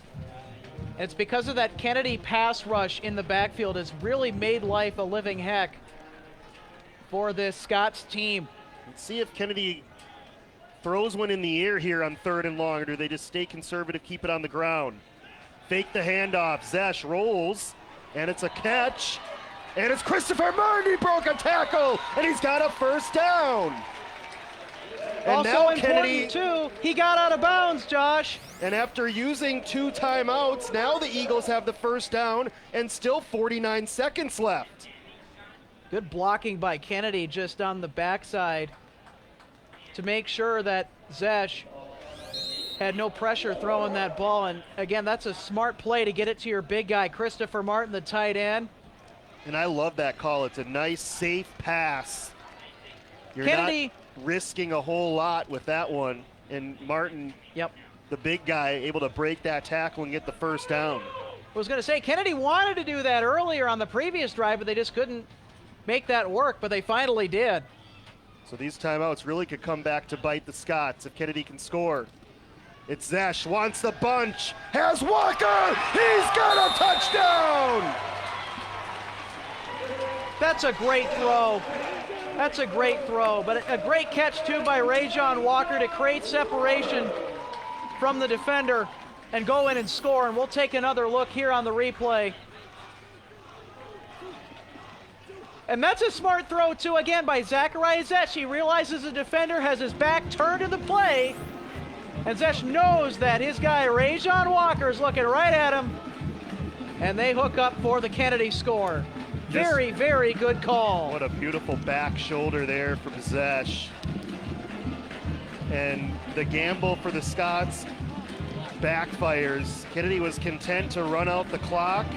The Scots use 2 timeouts, and the Eagles make them pay. Now go for 2. As Zesh pulls it, he's gonna walk in for the 2. What a first half for Zach Zesh and the Eagles.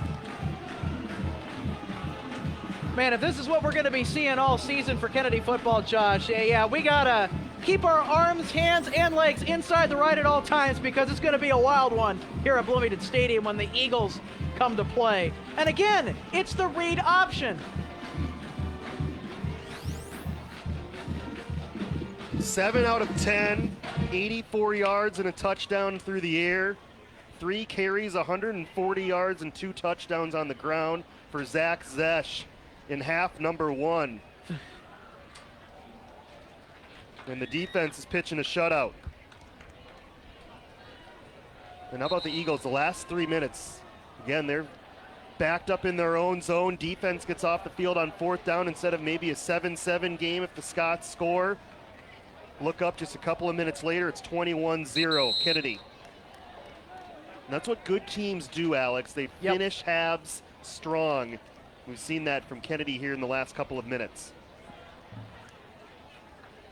And again, another smart read on the last touchdown by Zachariah Zesh. Then, of course, the cherry on top, the read option play for the 2-point conversion.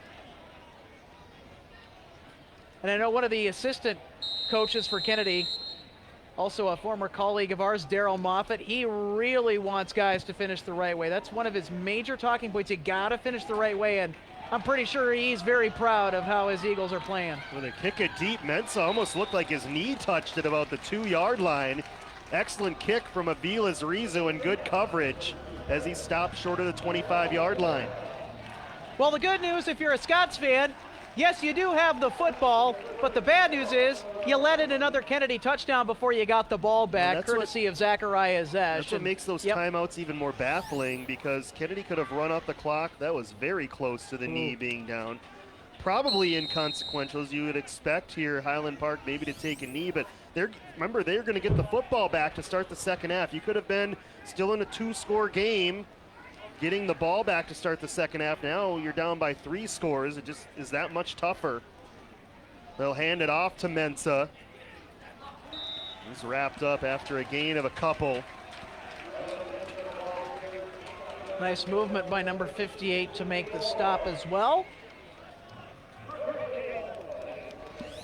And the Scots, even though they have a timeout now, they won't use it. We'll try to track down who 58 is, not listed in our program, but he's had a strong first half. My apologies there. Try to get you that information. Not sure if they do need to snap it, because I think they're going to get called for a delay of game here. Or was it motion? Going to be another penalty. That's the other thing, Alex. Yep. The mistakes. There haven't been any turnovers in this game, but Kennedy just 1 penalty in the first half. Really the only blemish for Kennedy is that block punt. Other than that, it's been near perfect execution for the Eagles in this game. Almost certainly has. You know, they've kept it manageable. But that defense has really allowed the offense to get relaxed, get comfortable, get in a rhythm, and we are now at halftime, and let me tell you, one locker room is going to have quite a bit to say, and the other is going to have quite a bit to say as well, but on the more fun and positive side, and I'm pretty sure that all y'all can guess who that is right now. Well, there's never quiet in the locker room for too long, but certainly one locker room is going to be more upbeat than the other, you would imagine. And it's the team that we're seeing right now jog off the field with a 3-touchdown advantage over St. Paul Highland Park. What a half for Kennedy.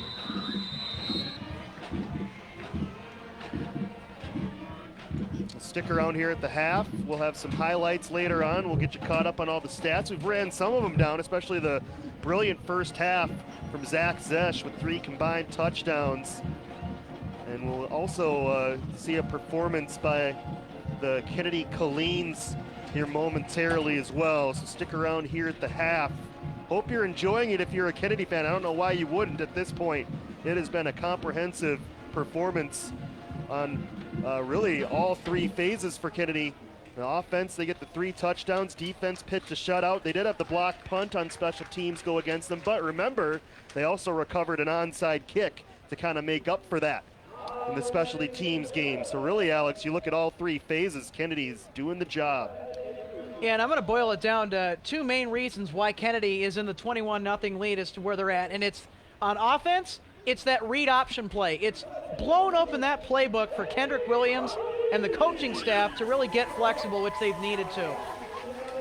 And for the defense, it's been your zone blitz, and that's how they've shut it down. And we're going to send it down to the house announcer as the Kennedy Colleens take the field here on Football Night in Bloomington.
heart up when the rest of me is down. You enchant me, even when you're not around.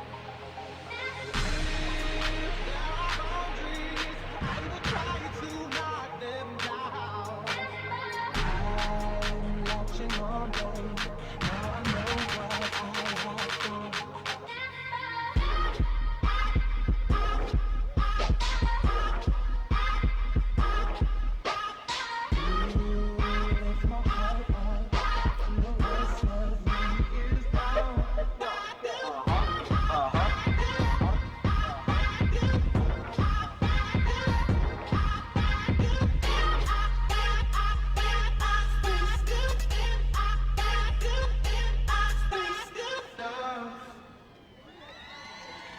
The Kennedy Colleens! Thank you, ladies.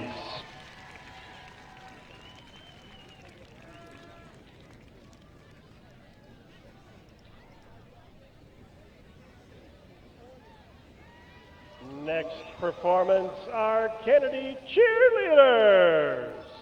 They are led by captains Ariana Vaughn and Janasia Schuler and are coached by Carrie Miller.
The Kennedy Cheerleading Squad.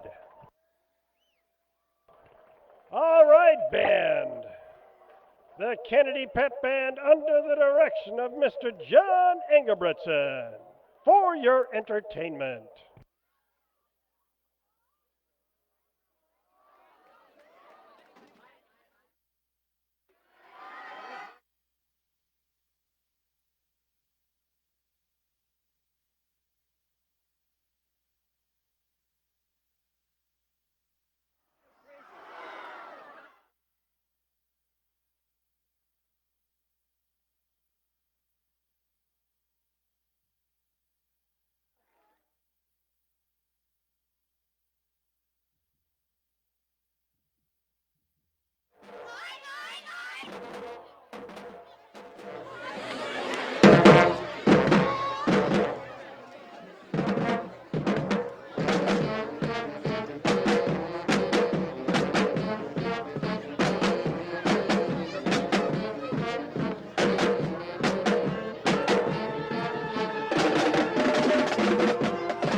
Back at halftime here at Bloomington Stadium. What a great night for football we have.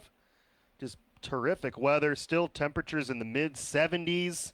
Hardly a cloud in the sky, not a breath of wind. As we also a great performance from Kennedy on the football field. 21-0 the Eagles lead St. Paul Highland Park alongside our crew and alongside Alex Redding. Josh Powers with you. Week 2 of the 2021 season. And half of it's through the books. Second half coming up in just a few minutes. For that, let's get to some halftime highlights. And certainly a lot of highlights for the Kennedy Eagles in this 21-0 lead that they enjoy over the Scots from St. Paul Highland Park as both teams look for win number 1 of the season. When there was still daylight in the first quarter, Zach Zesch, read option, waits for the block from Walker, gets the block, and he is gone. 58-yard touchdown. What a first half for Zesch. Won't be the last time we hear from him. The defense was strong. They pitched a shutout. Here's another look at that read option run by Zesch, and as Alex Redding pointed out throughout the first half, that has caught the Scots off guard 3 times now for plays that have found the end zone.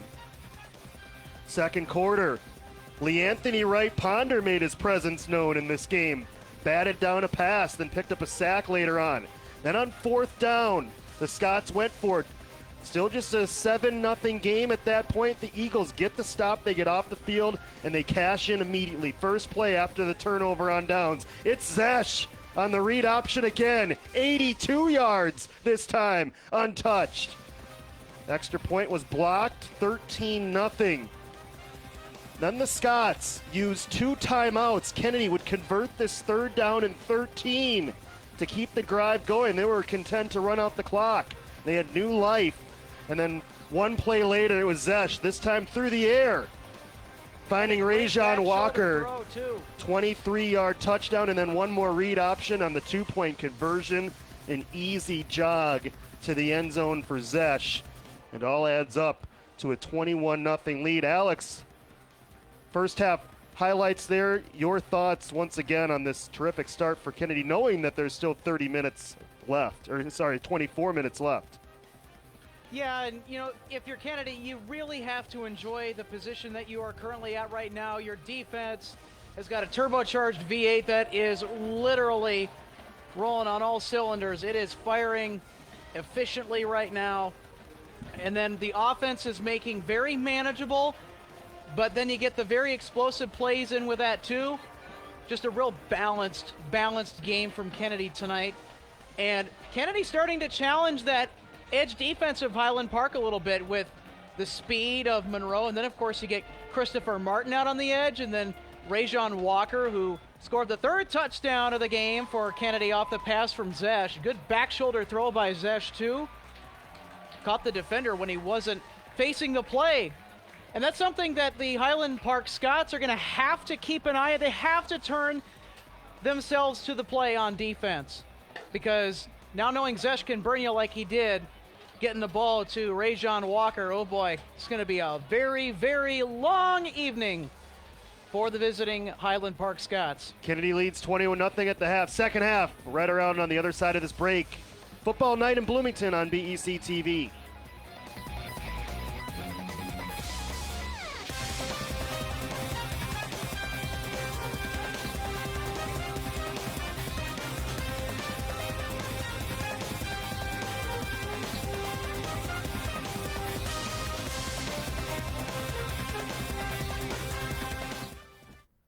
Kennedy High School is excited to welcome back fans for the 2021 football season.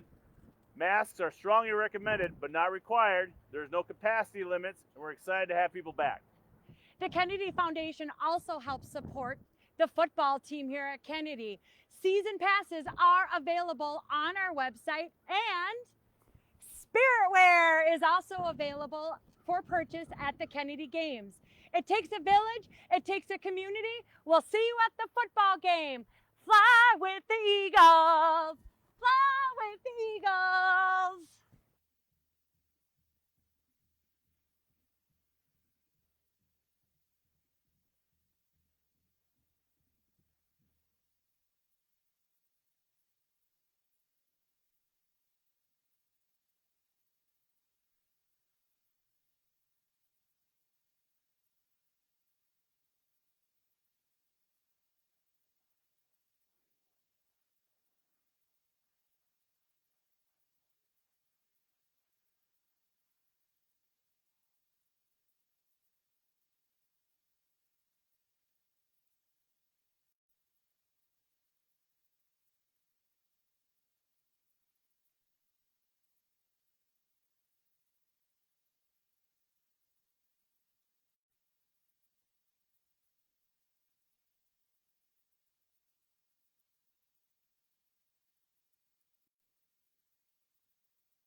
Back for the second half. Kennedy leading St. Paul Highland Park 21-0 alongside our crew and alongside Alex Redding. Josh Powers with you on this beautiful early September Friday night. Our first Friday night football game of the season.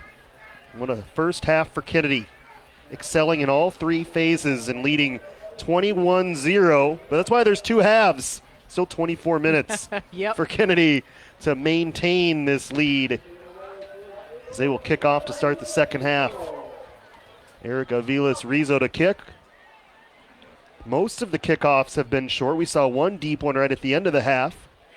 Maybe usually you'd see that'd be the time to kick one shorter with limited time for the other team. This one deep as well. High into the air and taken at the 15-yard line.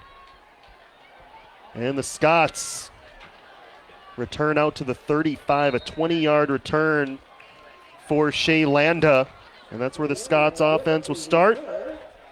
And a team that scored twice through the air last week, Alex, they've really been bottled up passing. And the numbers from Montaigne Vaughn, just 2 out of 6 for 14 yards through the air. Their leading rusher, Melvin Mensah, 9 carries, 46 yards. But just 2 that have gone more than 7 yards on the ground. And credit Kennedy's defense bringing one word to the table, and that's speed. With the lateral movement and then the penetration to get into the backfield and disrupt the passing game, as this is going to get blown dead. And a flag on the far sideline you see there right in front of the Scots bench and their head coach Jonathan Brown. 5 penalties for the Scots in the first half, just 1 on Kennedy. We mentioned all 3 phases. They've ran the ball effectively. They've certainly thrown the ball through the air. We'll talk about that with Zach Zesch's numbers. Only 1 penalty in the first half for Kennedy, no turnovers.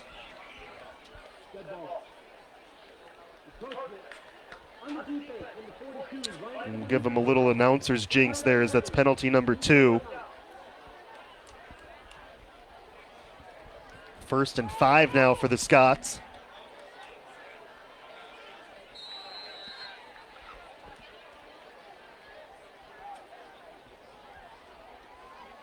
High formation in. They fake the handoff. Under pressure is Vaughn. And he's wrapped up and sacked. Christopher Martin. Again, it's that speed that I talked about, Josh. That's how Kennedy's been able to shut down this passing game. When you got a big body coming at you like Christopher Martin, yeah, it's game over. Loss of 9. We've seen both rush ends for Kennedy flash here. We saw Wright Ponder in the first half, and now a big sack from Martin to start the second half. 2nd and 14. Handoff to Mensah. Looked like he might break out of that pack. Brought down. We do want to mention defensively for Kennedy, we were wondering who in the heck number 58 is, who's having a nice first half. And that's Corey Bartholomew, listed as 45. He was announced as 45 to start the game. So Bartholomew, 58 for Kennedy, having a nice game. We do have a Kennedy player down. That looks like Jason Orr.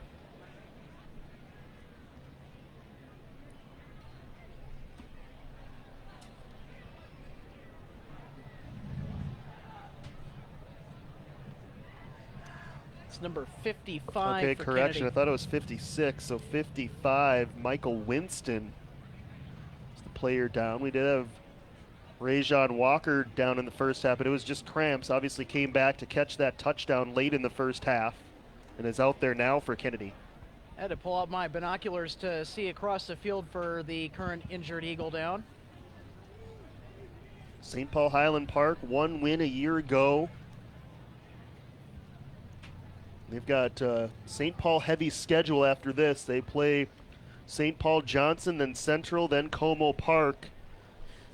They're all in that Twin City Gold district. Kennedy's in the Twin Cities Silver with Southwest, Washburn, and Richfield, and they'll get into district play in short order, will Kennedy. Those are the next 3 opponents for the Eagles. So next 3 weeks, everyone, district title will be on the line for Kennedy. That Richfield game, by the way, is on a Saturday, as on par with recent tradition. That's a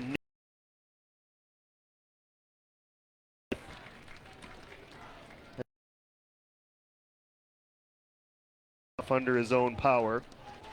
We'll check on him on the sideline. Meanwhile, it's 3rd and long for the Scots, 3rd and 12 to be exact. After Mensah picked up 2 on his 10th carry of the game, now with 48 yards.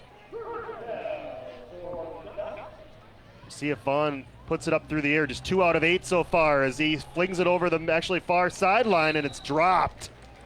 Boy, that is a killer. It was a little behind the receiver, but still should have been caught. And the Scots send out the punting unit.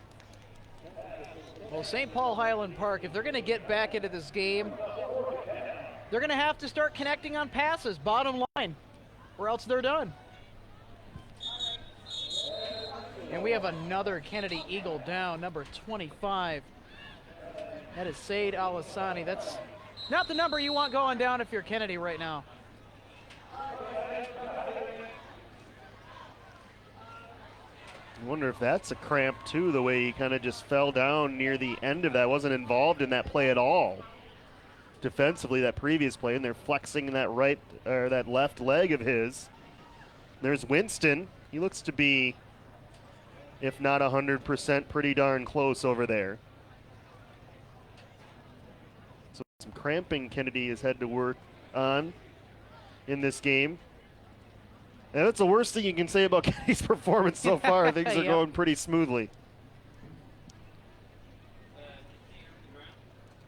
Looks like Winston about ready to jump back into this game, so another good sign injury-wise for Kennedy. Yeah, when the film study involves maybe cramps and one blocked punt is the things to work on. So far, don't want to get too ahead of ourselves, but a good stand by the defense to continue that momentum here to start the second half, Alex. Most certainly, and you know, this is not the reason you want to be taking a rest. Obviously, this is due to the injury on Said Al-Hassani, or the cramp. But again, their defense, as much as they have worked tonight, Kennedy, I got to tell you, they have stood taller than the task at hand.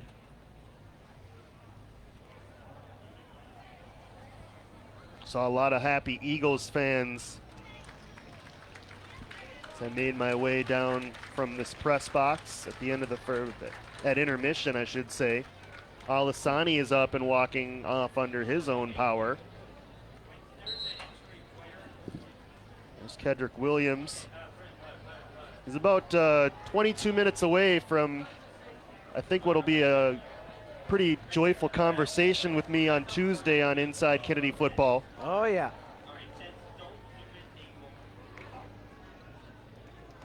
Marquez Monroe back deep.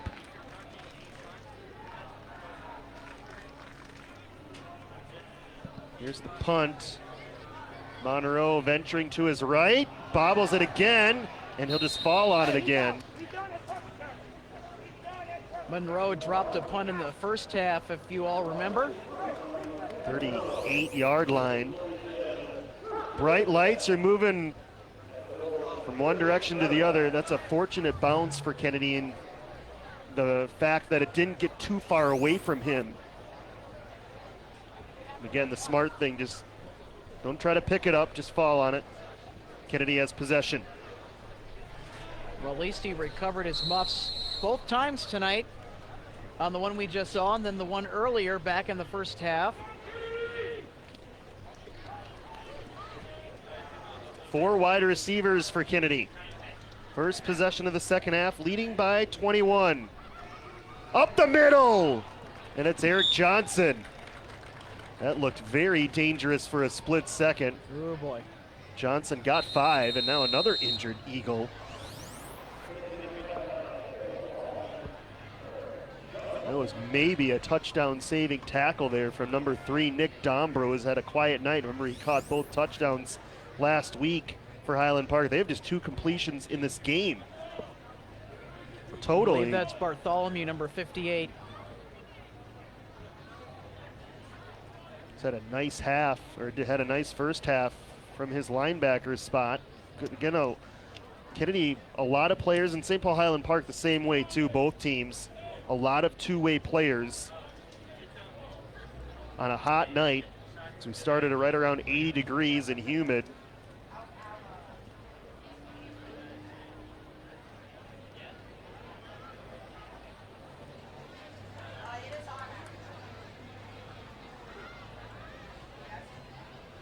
Kennedy this year with 11 seniors on the roster. It's a pretty young team with just those 11 seniors. And in fact, you got 2 of the captains for Kennedy are underclassmen in Marquez Monroe and Jeff Keller. Good to see the band at halftime, Alex, and the cheerleaders and the Kennedy Colleens. Even though we had football last year, a lot of those things were missing. Yeah, just some things didn't quite feel the same. And of course the fans as well. Yeah, there were a few number of fans last year, but now on not limiting capacity. Oh, we saw that promo at halftime. I was hoping John Anderson would break out into a song and dance routine, the former head coach. Oh my gosh, And the look on his face says it all. We'll have to redo that promo, John, and get you involved in that Fly Like an Eagle dance number. Yeah, John Anderson, not as outgoing in that video. He actually sang Party in the USA, ruining my graduation in 2017 from Kennedy, in my opinion.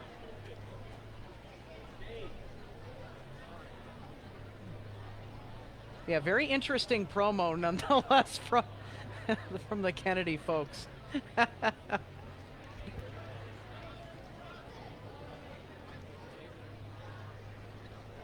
John Anderson, of course, now the current athletics director here at Kennedy. Let's go to a short break here while they continue here in the second half, 21-0.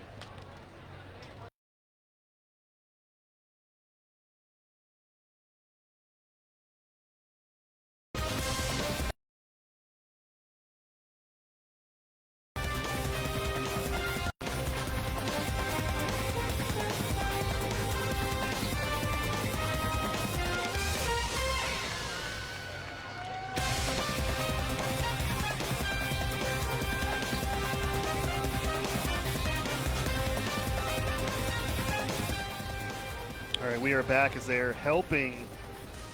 Here you see Corey Bartholomew off. Obviously in a lot of pain. Yeah, looks to be that right leg.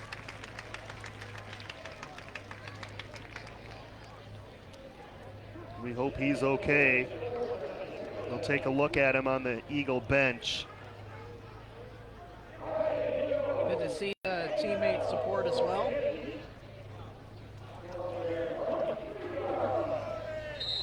Yeah, Coach Williams motioned for his team to come out and help, and about 10 Eagles ran out there. Bartholomew, only a junior, definitely respected member of this Eagle team. Watch Christopher Martin on the near side, number 84. Put in the bubble screen, but it's stopped. This will be a Kennedy penalty. I hope Bartholomew can return quickly, whether it's this week or perhaps next. Dead ball. Ball start. On the offense, number 3. 5-yard penalty. Repeat, first down. Eric Johnson called for the false start. Another Eagle down over there on the far side. What the heck is going on?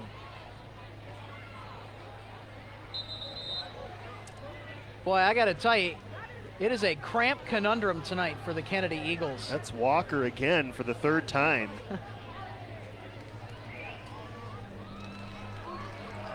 Well, at least he's not laying down on the bench. Well, the training, medical staff, the training staff's getting quite a workout in this game.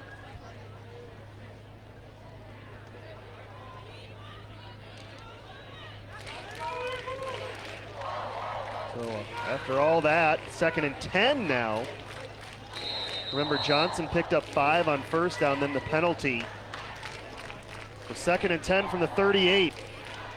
Go back to Johnson, left side. Out to the 40. 3rd carry for Johnson. We mentioned the Eagles have spread the ball around. 5 different rushers, 5 or 6 different pass catchers tonight, including Johnson, number 3, a senior this year.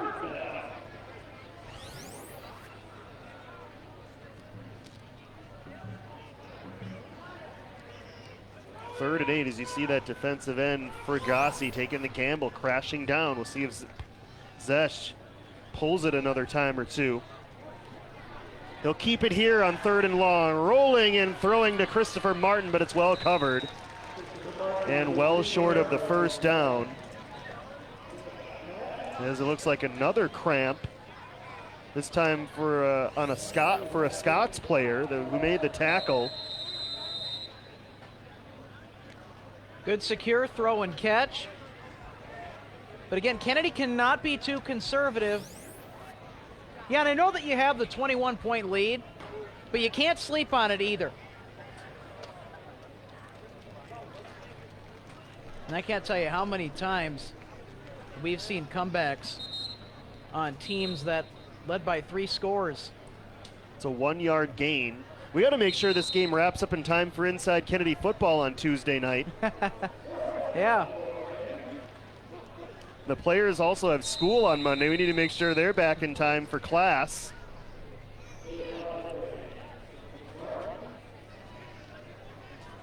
We've played only 3 minutes here in this second half. It's taken about 30.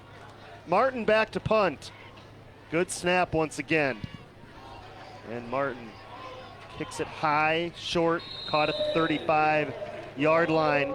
24-yard punt, no return. Scots need to start getting a touchdown or 2 on the board here sooner rather than later. They need 3 of them at least. Yeah, and you really need to test Kennedy's defensive backs. That was one of the keys to our game, Josh. They need to challenge Kennedy's defense. They really haven't. And get it out of the face of this pass rush. But even that's been a challenge, just to try and get the guys to block all that speed up front. It's just made life so miserable in that backfield. They've had to go to a lot of I formation, extra protection because of that Kennedy pressure. First down run here for Mensa. Trying to push the pile, get to about the 40. Gain of 5. Mensa now over 50 yards, but it's taken him 11 carries. Kennedy right now, they are making Highland Park earn every single yard the absolute most hard way possible. That's the thing. They haven't had a ton of missed tackles, no really blown coverages. Here's a run. That goes nowhere. Christopher Martin. Tackle for loss, a loss of 3. And again, that inside penetration, just the jump that the Kennedy defense gets on that line is just incredible. And if Martin and didn't make the tackle, everyone out. Yeah, and if Martin didn't make the tackle, Alisani would have had a tackle for loss on that play. Eagles had 2 players over there. 3rd and long once again.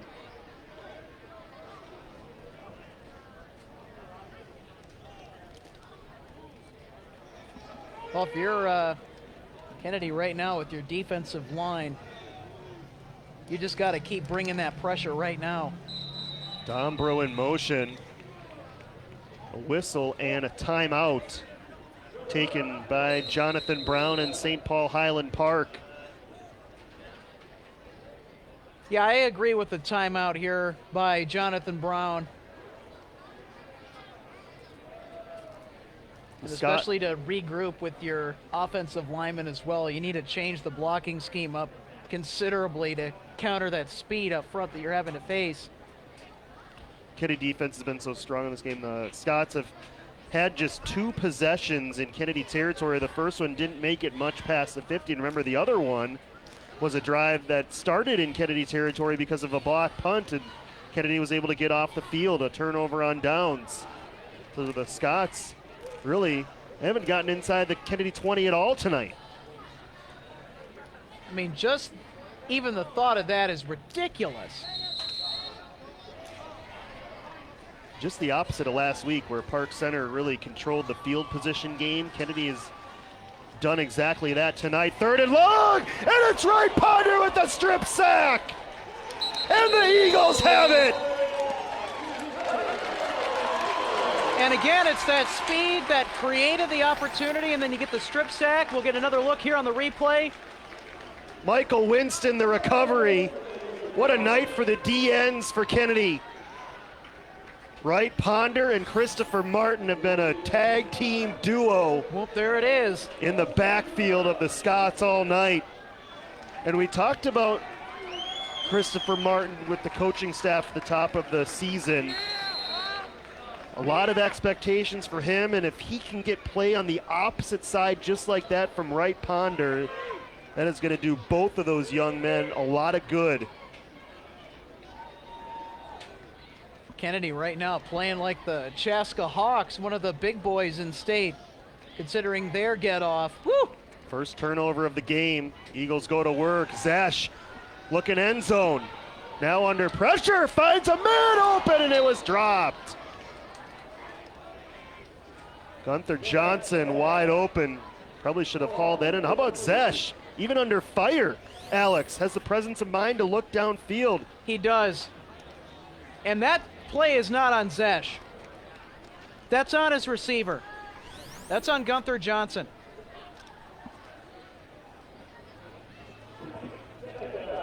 But good decision, though, to keep the play alive and kind of extend it. Hang in there as the heat's coming at you by Zachariah Zesh. Just, again, making these manageable plays work in favor of his offense. And this play is going to get blown dead, and a flag comes in.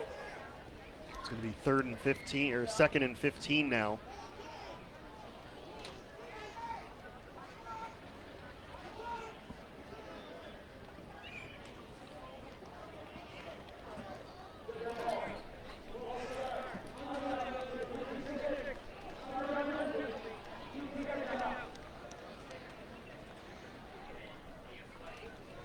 Kennedy has to be careful to not give up more penalties. Yeah, that's already 3 in the second half after just 1 in the first half. See if they take a shot down bottom of the field here. Nope, they'll keep it on the ground. Wide open room for Davis. Dombrow makes an open field tackle that saved a bunch more. Davis down to the 21-yard line. And a gain of 8. Well, if your offensive line coach, Scott Edsel, look at the blocking up front, especially from number 77, David Harris, helping to provide that huge gap for his running back to run through. You got to love what you see from the Kennedy offensive line, especially on that last play. Could be 4-down territory here on 3rd and 8. They keep it on the ground. Davis, he lost the football, and the Scots have it. First turnover on Kennedy.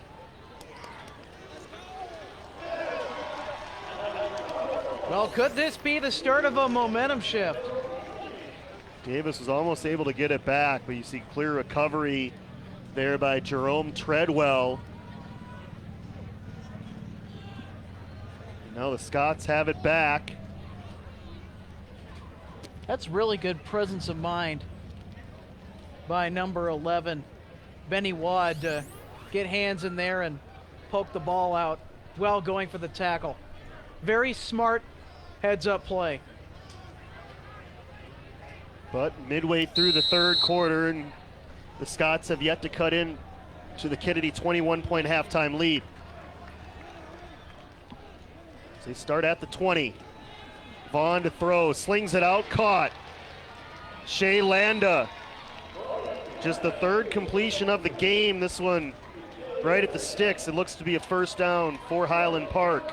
Good job exploiting the zone coverage out on that edge. Nice, quick, easy throw to move the chains for a first down.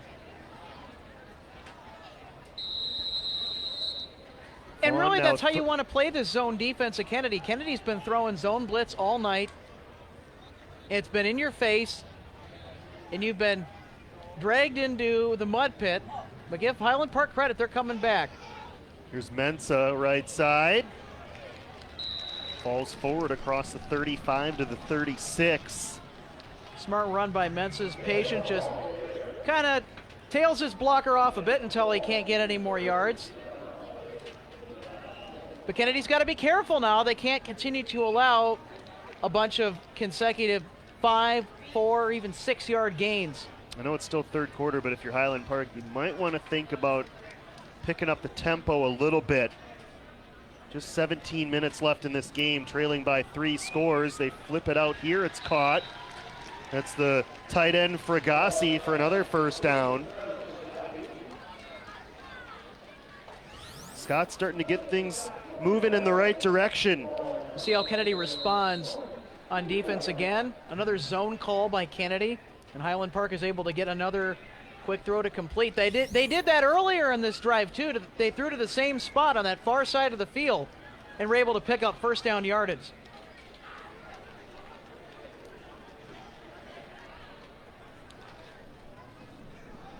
Handoff to Mensah out of the shotgun. Mensah to the 48. It's another decent pickup. If you're Kennedy, and force Highland Park to go 12, 13 plays down the field, that's going to eat up a lot of this third quarter clock. And good smart running by Highland Park's offense right now. And again, another decent gain, 4 yards, 2nd down and 6. But clock under 4 minutes now, third quarter.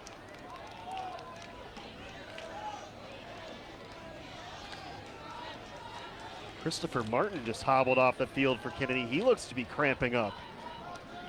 Vaughn rolling to his left on target. It's Fragasi again, a yard short of the first down. Pick up a 4. 3rd and 1 upcoming as they reach Kennedy's side of the field for the 3rd time. It's a smart play to roll out, use your feet, see what you can do. Nice short pass, and completed it. Now the run and gun offense can be very lethal against a zone defense. So I like the counter strategy that Highland Park went with on that last play. We'll see if they keep doing that on this drive. It's now 3rd and 1. Just 2 wide receivers. They fake the run. Vaughn hoists it to the sideline. It's complete. Will Goldman with a first down at the Kennedy 41-yard line. Good awareness by Goldman to realize that his quarterback was under duress, but you gotta like the throw by the quarterback, keeping his eyes up the field, searching, or who can I get this ball to? Who can bail me out here? That ball traveled a long way in the air for a 7-yard gain, but it was where it needed to be as Vaughn was under pressure again. Now 1st and 10 from the 41. Clock at 2:35 and running, third quarter. End around. Didn't fool Kennedy. Was able to escape was Therese Vaughn to make something out of nothing, a pickup of 4. If it weren't for that cut by Therese Vaughn near the line of scrimmage, it would have been probably a 1-yard play and not a 5-yard play. Highland Park is unable to get anything to the edge in this game. Kennedy's speed, as you've said all night, Alex, has been a difference maker. They're getting through the offensive line before some of their guys even get set. Oh boy. This one might be on Kennedy.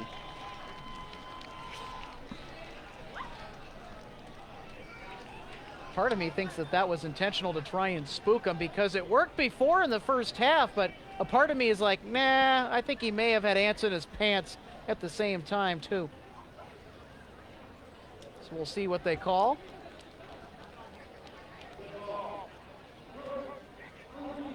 Yep, he had ants in his pants, that's for sure. That does give the Scots a first down. So the drive continues with under 2 minutes left in the quarter.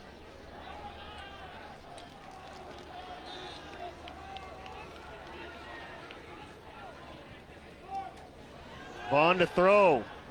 Floats it out, it's intercepted! Alex Lynch! He got depth. Vaughn never saw him, and an easy catch and pick for the Eagle defense. Okay, so this play right here, it goes right to what Kendrick Williams was talking about on Inside Kennedy Football on Tuesday, that the linebackers needed to make the right reads. They need to diagnose, okay, are they going to run the ball or are they going to pass? And if they're going to pass, they got to drop back. And Lynch, oh yeah, he totally bought into the coach's message and played that ball to a T, reading the quarterback's eyes well for the interception. Kennedy now first down and 10. The best drive of the game for the Scots ends in a pick. Yeah, those linebackers, if you had any questions, Josh, about how well they were able to read the opposing offense, well, I think that that last play gives you some confidence if you're Kennedy, and we're going to get a flag immediately here. Been a choppy second half.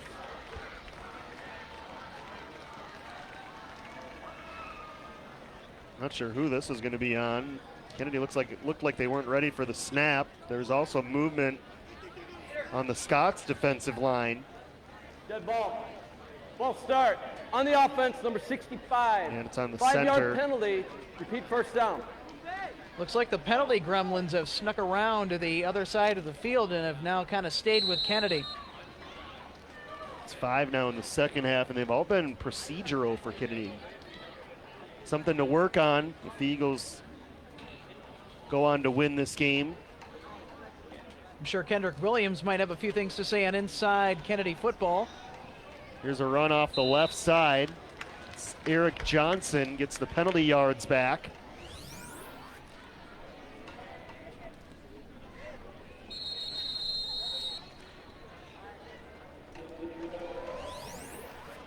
They might measure for this.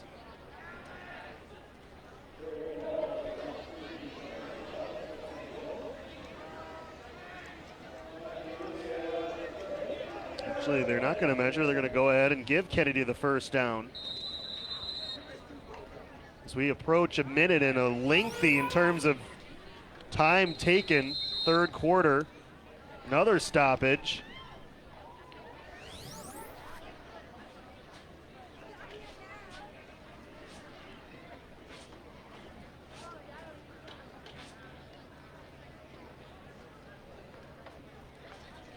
Well, I got to tell you, this second half, especially this third quarter, just does not want to end at all.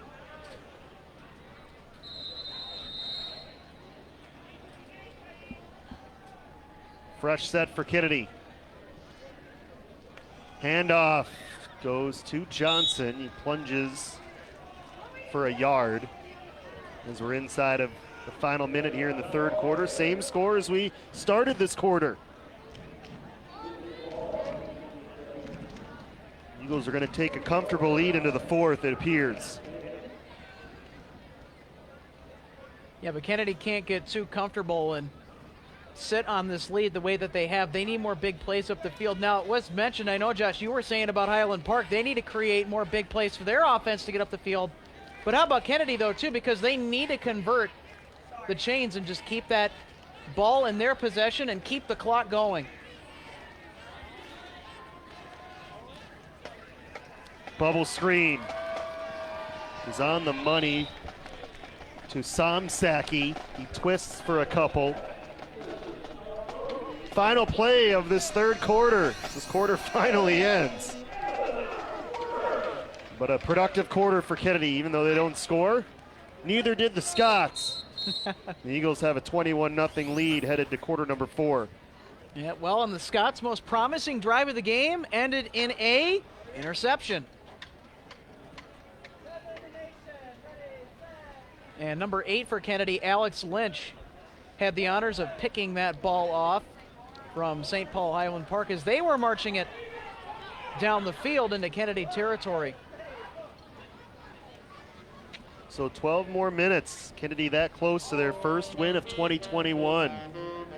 We mentioned the upcoming schedule for Kennedy. Washburn the opponent next Friday, that's on the road. Then Richfield the following Saturday. That'll be a big one. It most certainly will. Richfield back at Bloomington Stadium for the first time in this new decade of ours. And then Southwest the following week. Remember, Southwest the only Twin Cities Silver team to win in week 1. The Minneapolis Southwest in the three-way tie for first in the Twin City Red from last year.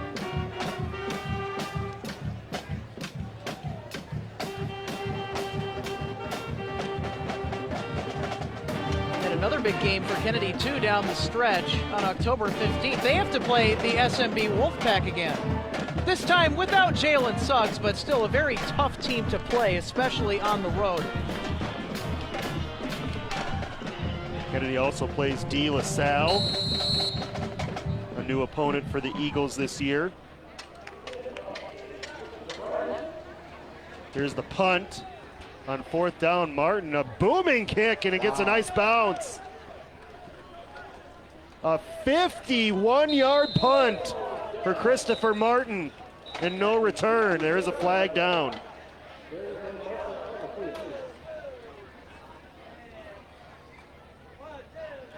The Kennedy folks are probably thinking, oh dear gosh, not again, not another penalty. And Kennedy's already taken enough penalties as it is in the 3rd quarter of play. If you're wondering about the Jaguars, by the way, they are at St. Louis Park tonight. And score update just 30 seconds ago, Jefferson leading 20-13, probably in the 4th quarter of that game. Yeah, I mentioned it during the pregame too. It's a very manageable team, St. Louis Park is, for Jefferson to have to play and even have a chance to win against.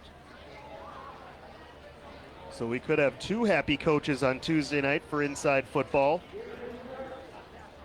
Inside Kennedy Football premieres at 8. And just after that, Kennedy. Boy, this is really going to back up Highland Park. How about Christopher Martin flipping the field with a 51-yard punt and then tack on a penalty half the distance. And the Scots start inside the 10, still needing 3 scores. So the special teams making another play for Kennedy right there. Yeah, well, we'll see how the Scots offense does on this drive. Now, remember, yeah, I know your last offensive drive ended in a interception, but they drove it down the field quite nicely. Were gifted some yards thanks to some Kennedy penalties, but they were able to get some nice, decent gains. Vaughn to throw far side, and it is on target. Amid good coverage, caught at the 20-yard line. It's a gain of 13. Will Goldman was able to hang on. Well, if you're Highland Park, that's the pass that you needed to see. And for how well that they were able to throw the ball over the middle, especially with the explosive plays that they had last week, well, I got to tell you, for them, they're hoping it's not too little too late. On to throw another short pass. Caught this time by Goldman. Yeah. The last catch was by Landa. Correction there. Short pickup of 3 on 1st down. And you mentioned the big plays, Alex, and I'm looking down at my stat sheet for tonight. The longest play for Highland Park, 14 yards. That's it. Usually the categorization for explosive plays is 20 plus. So far, Kennedy has allowed 0 of those plays tonight. And of course, it's easy to contain an offense, especially when you got speed as they do right now. Vaughn, deep shot. There's an explosive play. It's Landa. Going to be tracked down by Marquez Monroe. But just what the Scots needed. That's the right call. If you're Highland Park, you need to challenge the Kennedy defensive backs. It was one of our keys to the game. We'll get another look here on the replay. Nice job stepping into it. 48-yard pass play. It's also very, very good separation, too, by Landa. Just breaking away as the junior making some noise for the Scots. Still more than 10 minutes left. On to throw again, rolls right, flips it out, incomplete. Good coverage by Aviles Rizzo on Landa. The first time all night, Eagles secondaries let someone get behind them.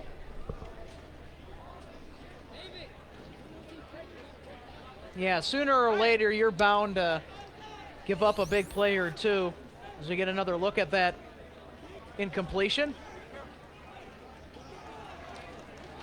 After 14 yards in the first half, 79 yards passing through the air in the second half. Much better half for Vaughn. Now a running play up the middle. Mensah, he's hammered down. Just short of the first down. It'll be a gain of 9, 3rd and 1 inside the Kennedy 10-yard line.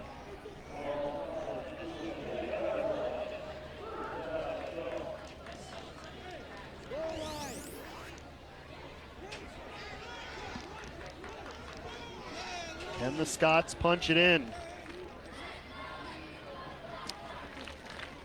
Mensah up the middle. I don't know. Stacked up right at the 10. It's short. Going to be 4th down. Kennedy doing what they needed to do. They loaded the box, they brought the pressure, and they were able to stop the rush. You got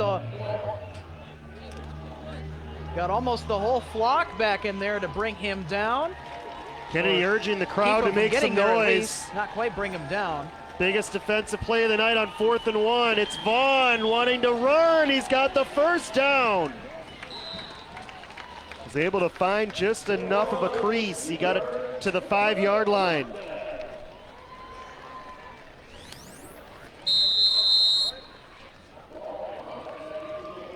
Oh, and see what those pass plays did for Highland Park. He got that big explosive play down the field.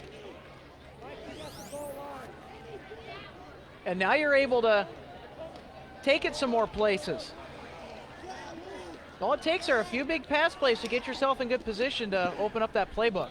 Vaughn over the middle. It was almost intercepted. Marquez Monroe got one hand on it. I think if he would have gotten 2 on it, it would have been a pick. Yeah, I'm not so sure about the decision to throw there, you know. Boy, you know, and I got to tell you, he is lucky that that ball is not intercepted. Nice read by Marquez Monroe to break it up. 2nd and goal from the 5. Mensah handoff, and he's wrapped up at the 6.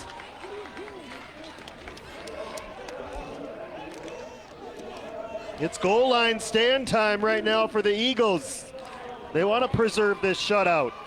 Well, they do, and Bostic with a great stop on the running back is now really going to force Highland Park down to fewer options. Kennedy's making it known that you can't pass over the middle. You had that great near interception earlier, then the good tackle by Bostic. Vaughn, quick over the middle, it's picked!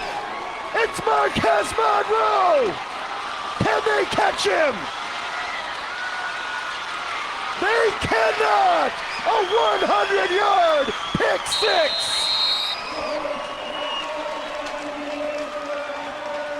He almost did it a couple plays ago, Alex. He broke it up. This time he got both hands on it, and he was gone. But my question is, if you know he's hanging around in there and he almost had intercepted, why are you throwing the ball on a near identical play in his neighborhood? I gotta tell you.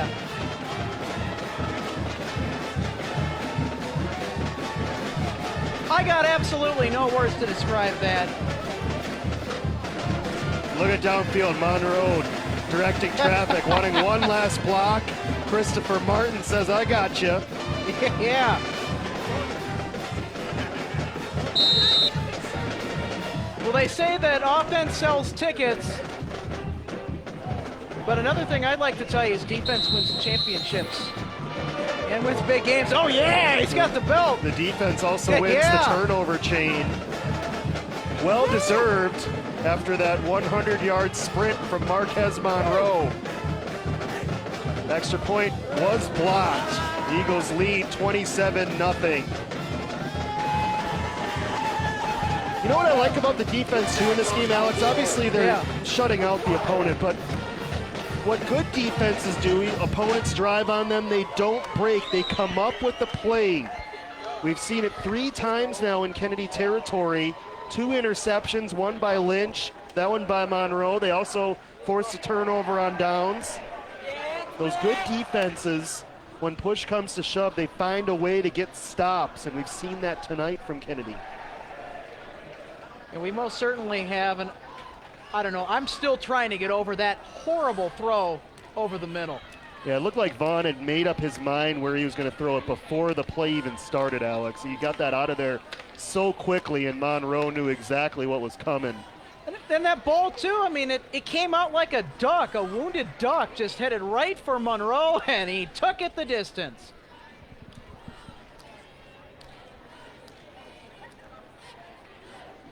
Kedrick Williams in that he had his own promo for the team. He said Kennedy we're working on an exciting brand of football. We've certainly seen explosive, exciting plays tonight from Kennedy. We've seen not just exciting football from Kennedy, we've seen blowout football. Mensa wrapped up. Woo! Short of the 25. Eagles on their way to win number 1. One more look at this 100-yard. Well, maybe I'm sure we'll get another look at it before this game's done, Alex. It'll probably make the highlight package at the end of the game, I would guess. We'll also get to see it on Inside Kennedy Football next Tuesday.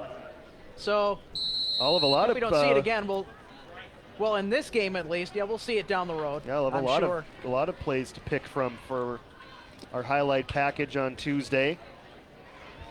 Oh yeah, a nice garden variety. In all different shapes, sizes, and colors. And speaking of color, there's the Kennedy student section. Vaughn nearly had that picked by Wright Ponder. It's complete. And there's a flag down. Wonder if Wright Ponder wasn't offsides. He was in the backfield, or at least past the line of scrimmage so quickly. It was caught by Mensa. Watch number 85. That one went right through his two hands.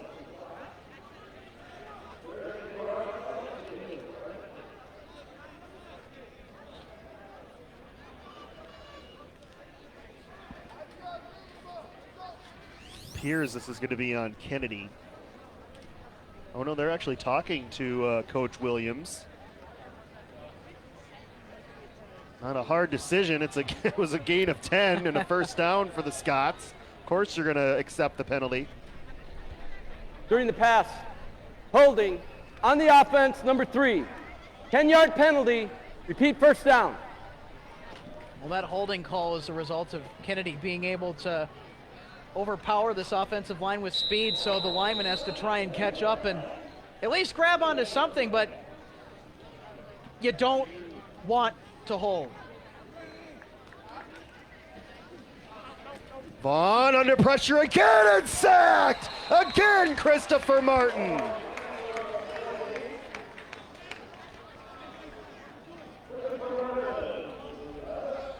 His third sack.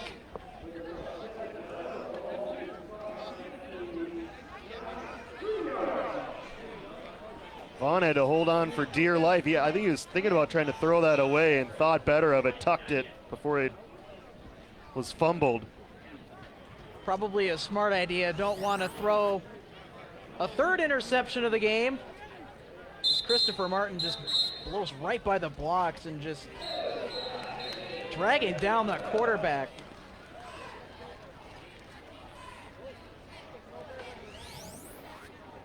We'll see if the colleges start coming for Christopher Martin. I would not be surprised.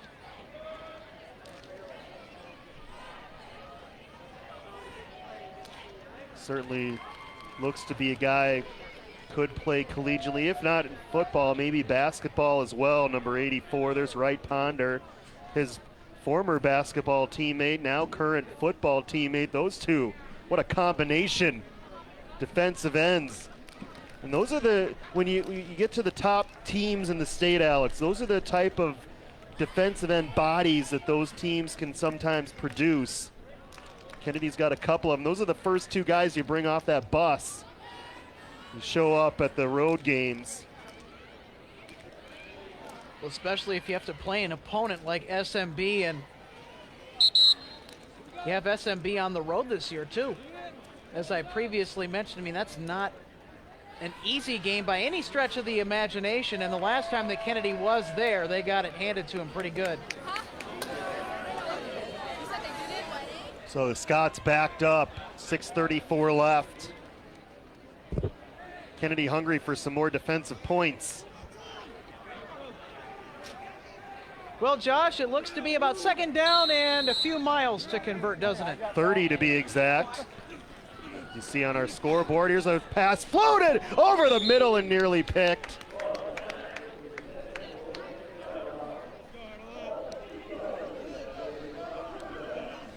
Number 80 was there. We don't have him listed in our program. Apologies there, but in the right spot, got a hand on it.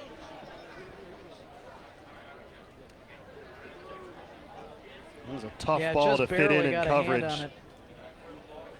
Now 3rd and 30. Rajon Walker, probably a spectator the rest of the way. Had that brilliant touchdown catch back in the first half. They want to throw. Vaughn, nearly a safety. He got out of the pocket and got rid of it. Another nice, strong stand by the D. Can he get 2 rushers in the backfield, disrupting Vaughn? And well, I got to tell you, Vaughn's lucky that that was not intentional grounding, because he already had an intentional grounding call early on in this game in the first half, if you remember. Another timeout taken by the Scots. They have just 1 left. All but assured right now, a Kennedy Eagle victory tonight. 27-0. We'll see how many depth people that St. Paul Highland Park is going to put out there, as well as Kennedy too, as we start to work into garbage time. We'll talk to Coach Williams and the team on Tuesday. It'll be a happy bunch of Eagles on Inside Kennedy Football. We'll break down the highlights. We'll preview a big game for Kennedy as they get into district play at Washburn next Friday.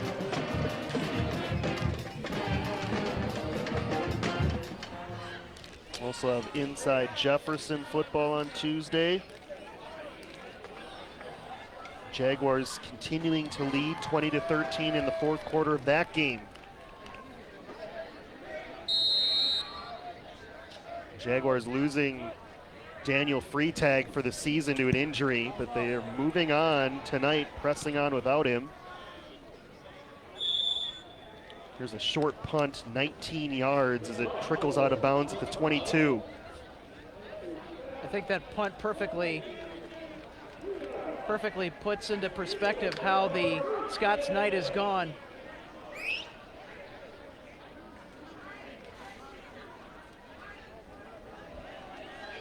So 6:18 left. Zesh out there for another series.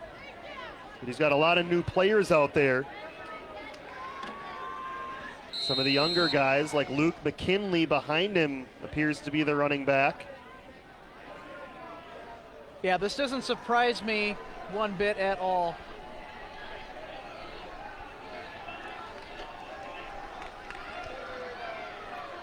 On a night when you have had so many guys cramp up, the last thing you want is to have any more injuries here in what is otherwise a decided game at this point, as McKinley goes up the middle for his first high school carry,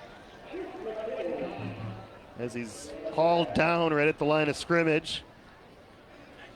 Sophomore. Vasquez on the throwdown tackle. Apparently he had a chip on his shoulder. Welcome to high school football at 5'9" and $130 for McKinley. Yep.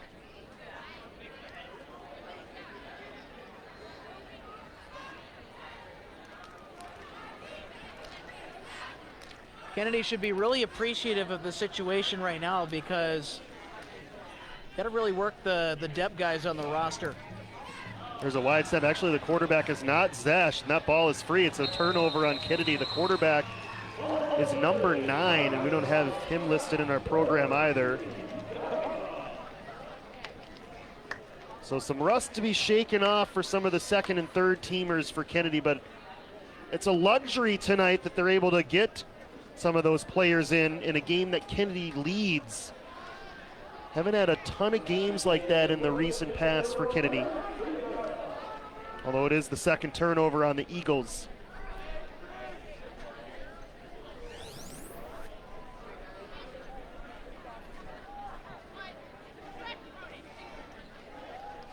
We get another look there at the turnover.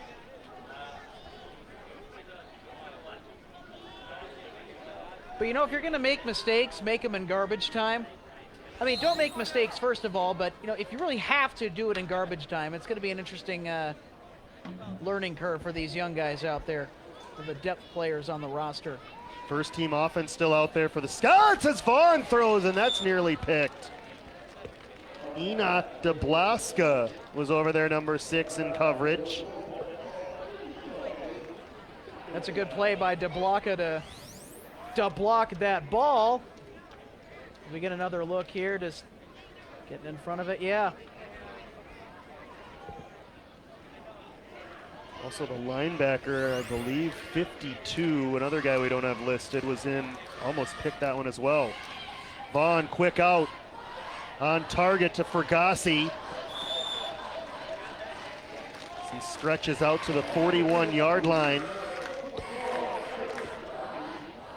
Good tackle by number 12. Despite the mismatch, he was able to bring the bigger body down, as we'll get another look here on the replay. And that's a tough play, especially on a guy like Fergasi. Just yanked his leg and down he went. Our apologies again, we don't have number 12 listed in our program either. Giving up a lot of size, he was still able to make the play. Oh yeah. 3rd and 3. As Vaughn trying to scramble out, throws, and it's caught for the first down. 4-yard pickup to Goldman. Get another look here on the throw. Thrown to a spot where only his receiver could get it. Bad news, though, is that it's right on the ground. Yeah, good coverage by DeBlanca. That was really the only place that could be thrown, as you said, Alex. Look at even the Kennedy second team defense making things difficult for this still first team offense that is still out there for Highland Park. And that last play, I like where DeBlanca was coming from, because that forces the quarterback to throw towards the outside and the receiver to have to make that adjustment for a tough catch. Vaughn on the move, floats it out, and it's dropped. Shea Landa was kind of spun around by the throw, but probably should have hauled it in. Yeah, that incompletion was more on the receiver than the quarterback. It was a good read.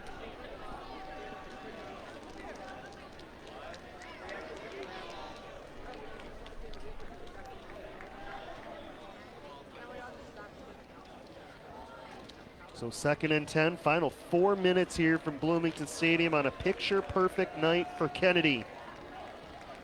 The only question is, can this second team defense keep the first team Scott offense from spoiling the shutout?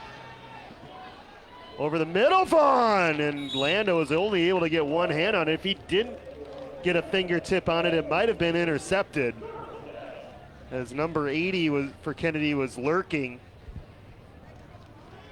Eagles have already forced 3 turnovers, one of which was a 100-yard interception return from Marquez Monroe to pretty much seal it.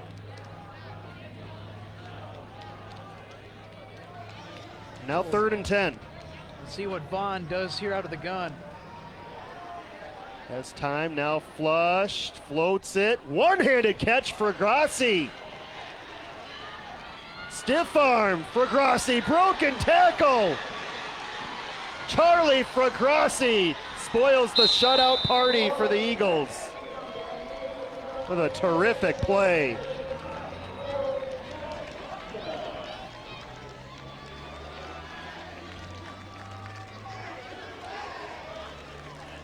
That turned in what looked like a sure incompletion into all of a sudden a 54-yard touchdown for Frograssi.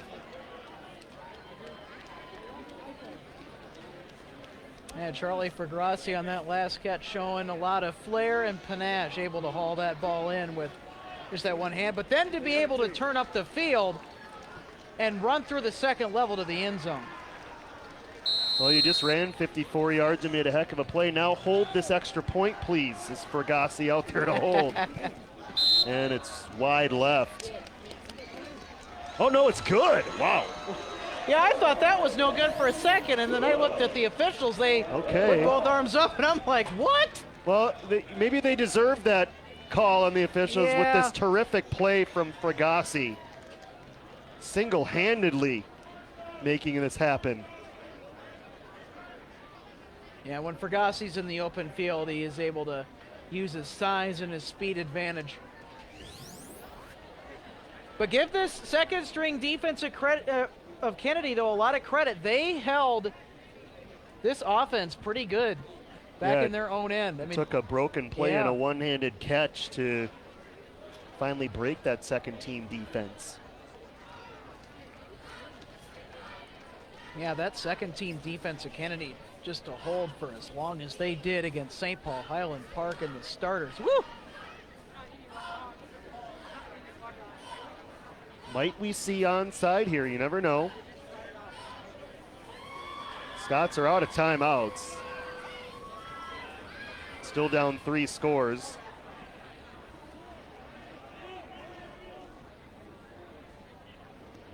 Kennedy is expecting onside.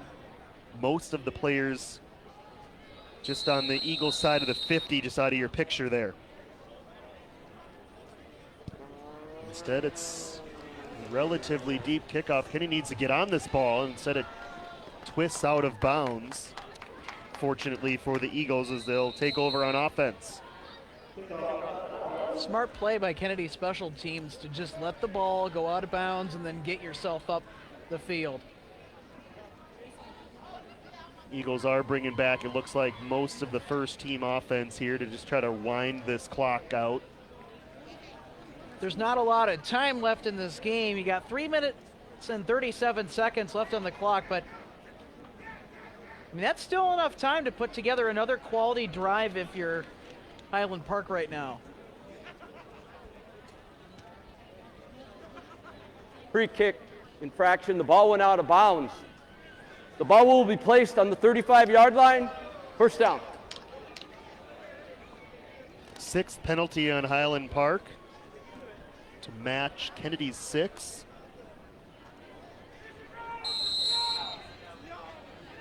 Hopefully the final series for Kennedy, they really just need 1 first down here as the Scots are out of timeouts.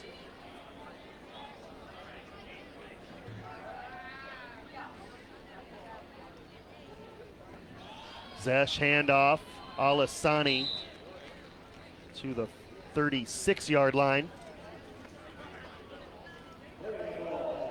Well, we weren't sure what we were going to expect here, Alex. We thought it would be a competitive game, and you mentioned at the top of the show, balance on offense. You said Kennedy needed to display it to win, and when you look at the numbers in this game, throwing for almost 100 yards, rushing for well more than 100 yards, they certainly had the balance necessary tonight. They most certainly did, and the X factor for me and just really overall with the offense was that read option play. I mean, who can forget? I mean, Zachariah Zesh was gone on 2 big plays to the house because of that read option play. Uh-oh. Bad snap, and do the Scots have it? They do, so hang on.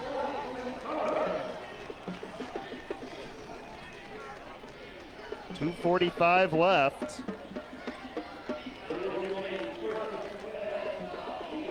I think the talking points for Kennedy, as good as the first half was, 3 second-half turnovers and about 5 times the amount of penalties in the second half than in the first half.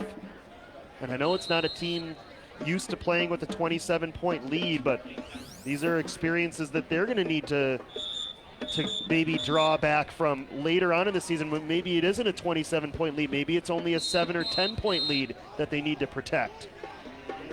And Kennedy's going to take a timeout here to talk about it. You know, I like this timeout by Coach Kendrick Williams. He knows what position the defense is in now. Yeah, you got the 20-point lead, but you have to protect the lead. You can't back off. You got to maintain a somewhat aggressive posture, but not too aggressive. Just, again, keeping it balanced. Like I said, I know that you mentioned that I had said that at the top of the program, and really just the defense needs to keep it manageable. And again, we'll see how many starters Kennedy's going to put back out on the field on the defensive side of the ball. Meanwhile, in St. Louis Park, some drama. Oh, the boy. Orioles score with 51 seconds left and get the extra point. Woo. As that game is now tied. It has reached the end of regulation. Headed to overtime are the Jaguars in a nail-biter.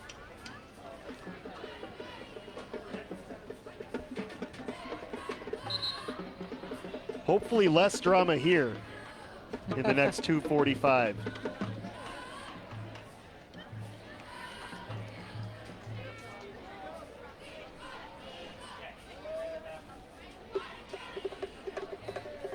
And Kennedy is going to put some of their starters back in the game, most notably Marquez Monroe, that safety valve back deep. So Vaughn, if they can strike quickly, you never know. They want to. It's a deep shot. It's a catch. inside the 5. And again, Highland Park working the middle of the field like they were able to last week on those explosive plays and really spread the ball out. This is what they needed to do the entire game. That Kennedy pass rush really killed it, but now, I don't know, do you think Highland Park could come back and tie this, Josh? I mean, if we have another quick offensive possession and let's say they score here and then they score on the ensuing drive? They're going to need some onside kicks. First, they need a touchdown. They're not going to get it on this play as Christopher Martin spins down Mensa. By the way, that was a gain of 30 to Therese Vaughn on that last pass play. And now a situation where Kennedy, even if they give up a score here, just recover the onside kick, they can take knees with under 2 minutes left.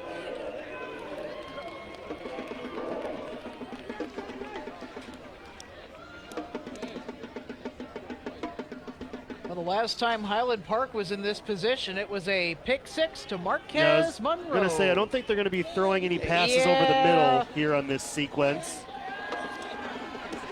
Vaughn rolling under pressure, fires, tipped, incomplete. Erica Vilas-Rizzo got a hand on it. Get another look at the replay here again. Avila's Rizzo just stepped in front of it. That's great timing to deny number 9, Will Goldman, the senior, the opportunity at catching that touchdown and showed him no comprendo. So 3rd and goal now.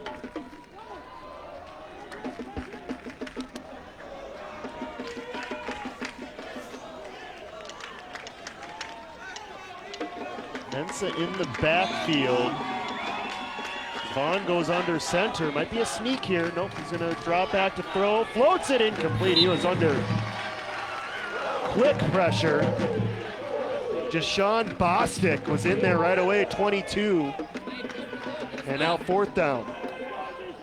Vaughn also trying to make sure to throw that ball away low so that way it's not going to get intercepted for a 3rd time.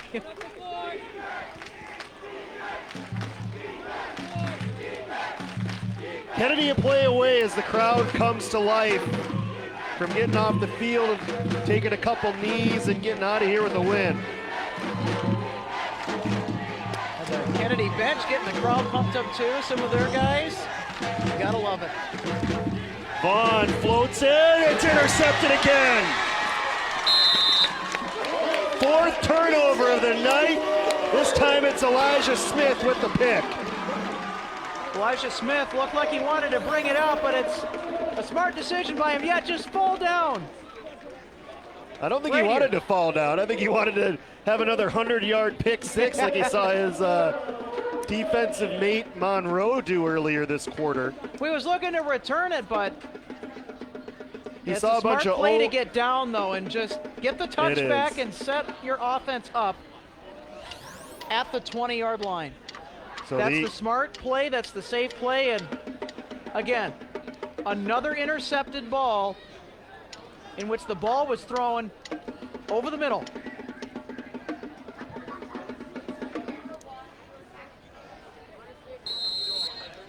So we expect a couple knees here for Kennedy with the Scots out of timeouts. The red zone defense for Kennedy in this game, at least the first team defense, that's 3 trips for the Scots. All 3 have ended in turnovers.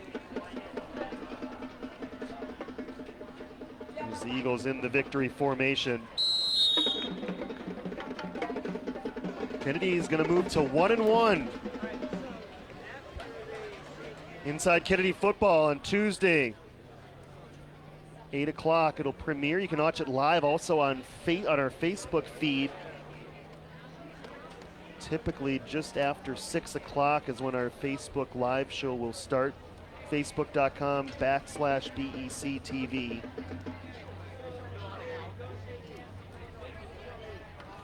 Got a little sloppy for Kennedy in the second half, but given how near perfect of a first half they played, dominating performance tonight by the Eagles. and particularly Zachariah Zesch, number 4, the starting quarterback. And, you know, I had a lot of questions as to whether or not Zesch was going to be able to throw the ball well in this game, but, you know, give Zesch and even his coaches a lot of credit. His coaches set him up very well, but Zesch was also able to deliver on his end, not just in the passing game, too, but also on that read option play, which was the death of Highland Park. Final knee for the Eagles as they win it tonight. They're 1-1. They get to celebrate in front of a home crowd.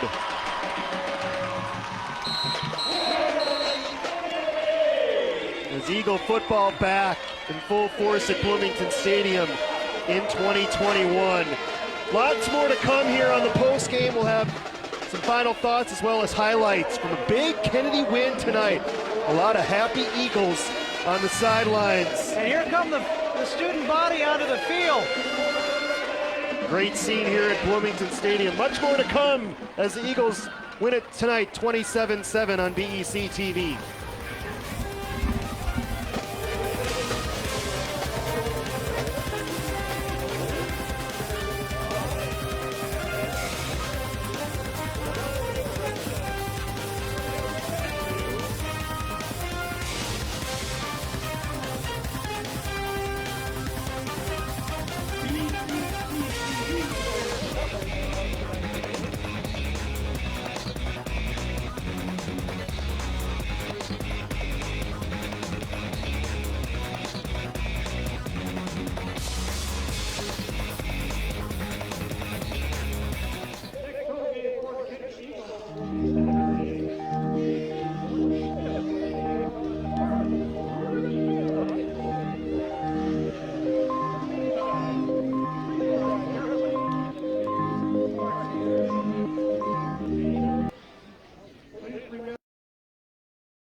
Back here on the post-game show atop the Bloomington Stadium press box as you see the final Kennedy winning it tonight.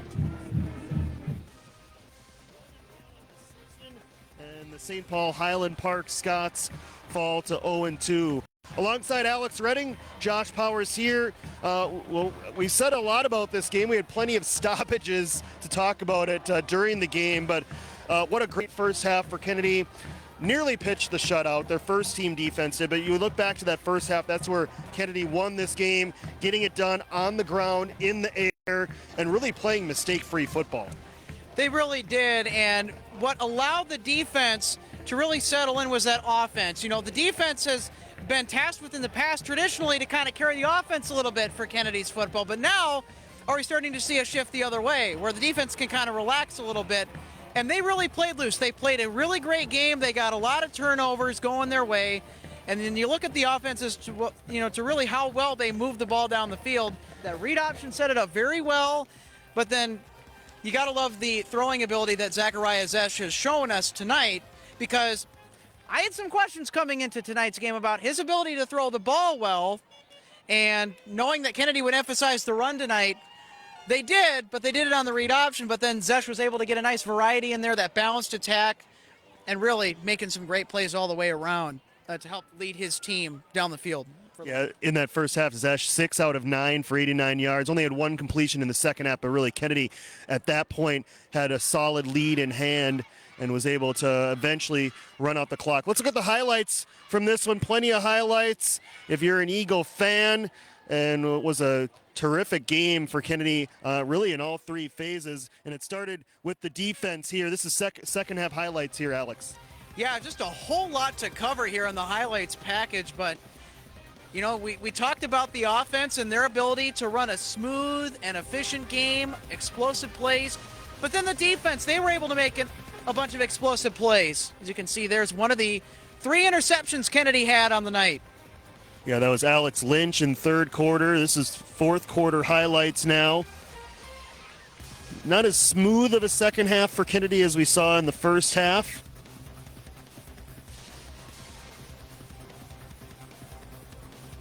Eagles they gave up that late touchdown in the fourth quarter with that second team defense. When you look at the first team defense, Alex, that group ended up pitching a shutout, getting those 3 turnovers. They most certainly did, and just to see the speed they were playing at, and I've watched Kennedy for a long time. I really had to get acclimated tonight just to get adjusted to this new speed, this new exciting brand of football that Kendrick Williams, the head coach of the Kennedy Eagles, wants to bring in this year. And I think he did a very fantastic job of cementing that with his defense tonight. It was high octane from the get-go. That pass rush just suffocated that Highland Park offense to the point where they couldn't really even throw the ball. And even though Highland Park did turn on a few big pass plays late, it was too late. Way too late. And then going back to when the second-string defensive players for Kennedy were out on the field, I just kind of want to give them a shout-out here. They did a pretty good job of holding Highland Park for as long as they did, and Highland Park starters back in their own end. So, Kennedy's got some good depth that you should also keep in mind as well if you're going to be playing the Eagles. Yeah, complementary football, always the key here. Alex, the final thought here from my standpoint on defense, you got the pressure you needed, most specifically with Christopher Martin and Leanthony Wright Ponder, and then the offense, seeing the big plays generated that maybe have been missing in the past from Kennedy. You had the big pass play to Rajon Walker, and certainly the 2 long runs from Zesh. If Kennedy can keep up that combination, they're going to have some pretty good success in the Twin Cities Silver District. They most certainly are, and they were able to become successful tonight because they kept the plays manageable. They didn't try and stretch the field too much, but I kind of felt throughout the game, kind of on the contrary, that they got a little bit too comfortable with those manageable plays, and that kind of allowed Highland Park to kind of get their defense together a little bit, kind of regroup and make those stops, and then give their offense more chances. So we'll see if Kennedy comes out slinging a little bit more in their game next week on the road against Minneapolis-Washburn. But, Minneapolis-Washburn, you got to look out because Kennedy's got a really quick defense that can move you laterally, that can move you up and down the field very, very, very easily, as we saw tonight. All right, so Kennedy moves to 1-1. We'll talk to the Eagles about it on Tuesday night on Inside Kennedy Football. Inside Jefferson Football also will follow Inside Kennedy Football on Tuesday. And we'll talk about the upcoming game against Minneapolis-Washburn a week from tonight as the Eagles will be back on the road. But what a fun night tonight. It's great to see the Eagles student section in full force and a lot to cheer about as the Eagles win it 27-7. For Alex Redding, for our crew, this is Josh Powers saying good night from Bloomington Stadium.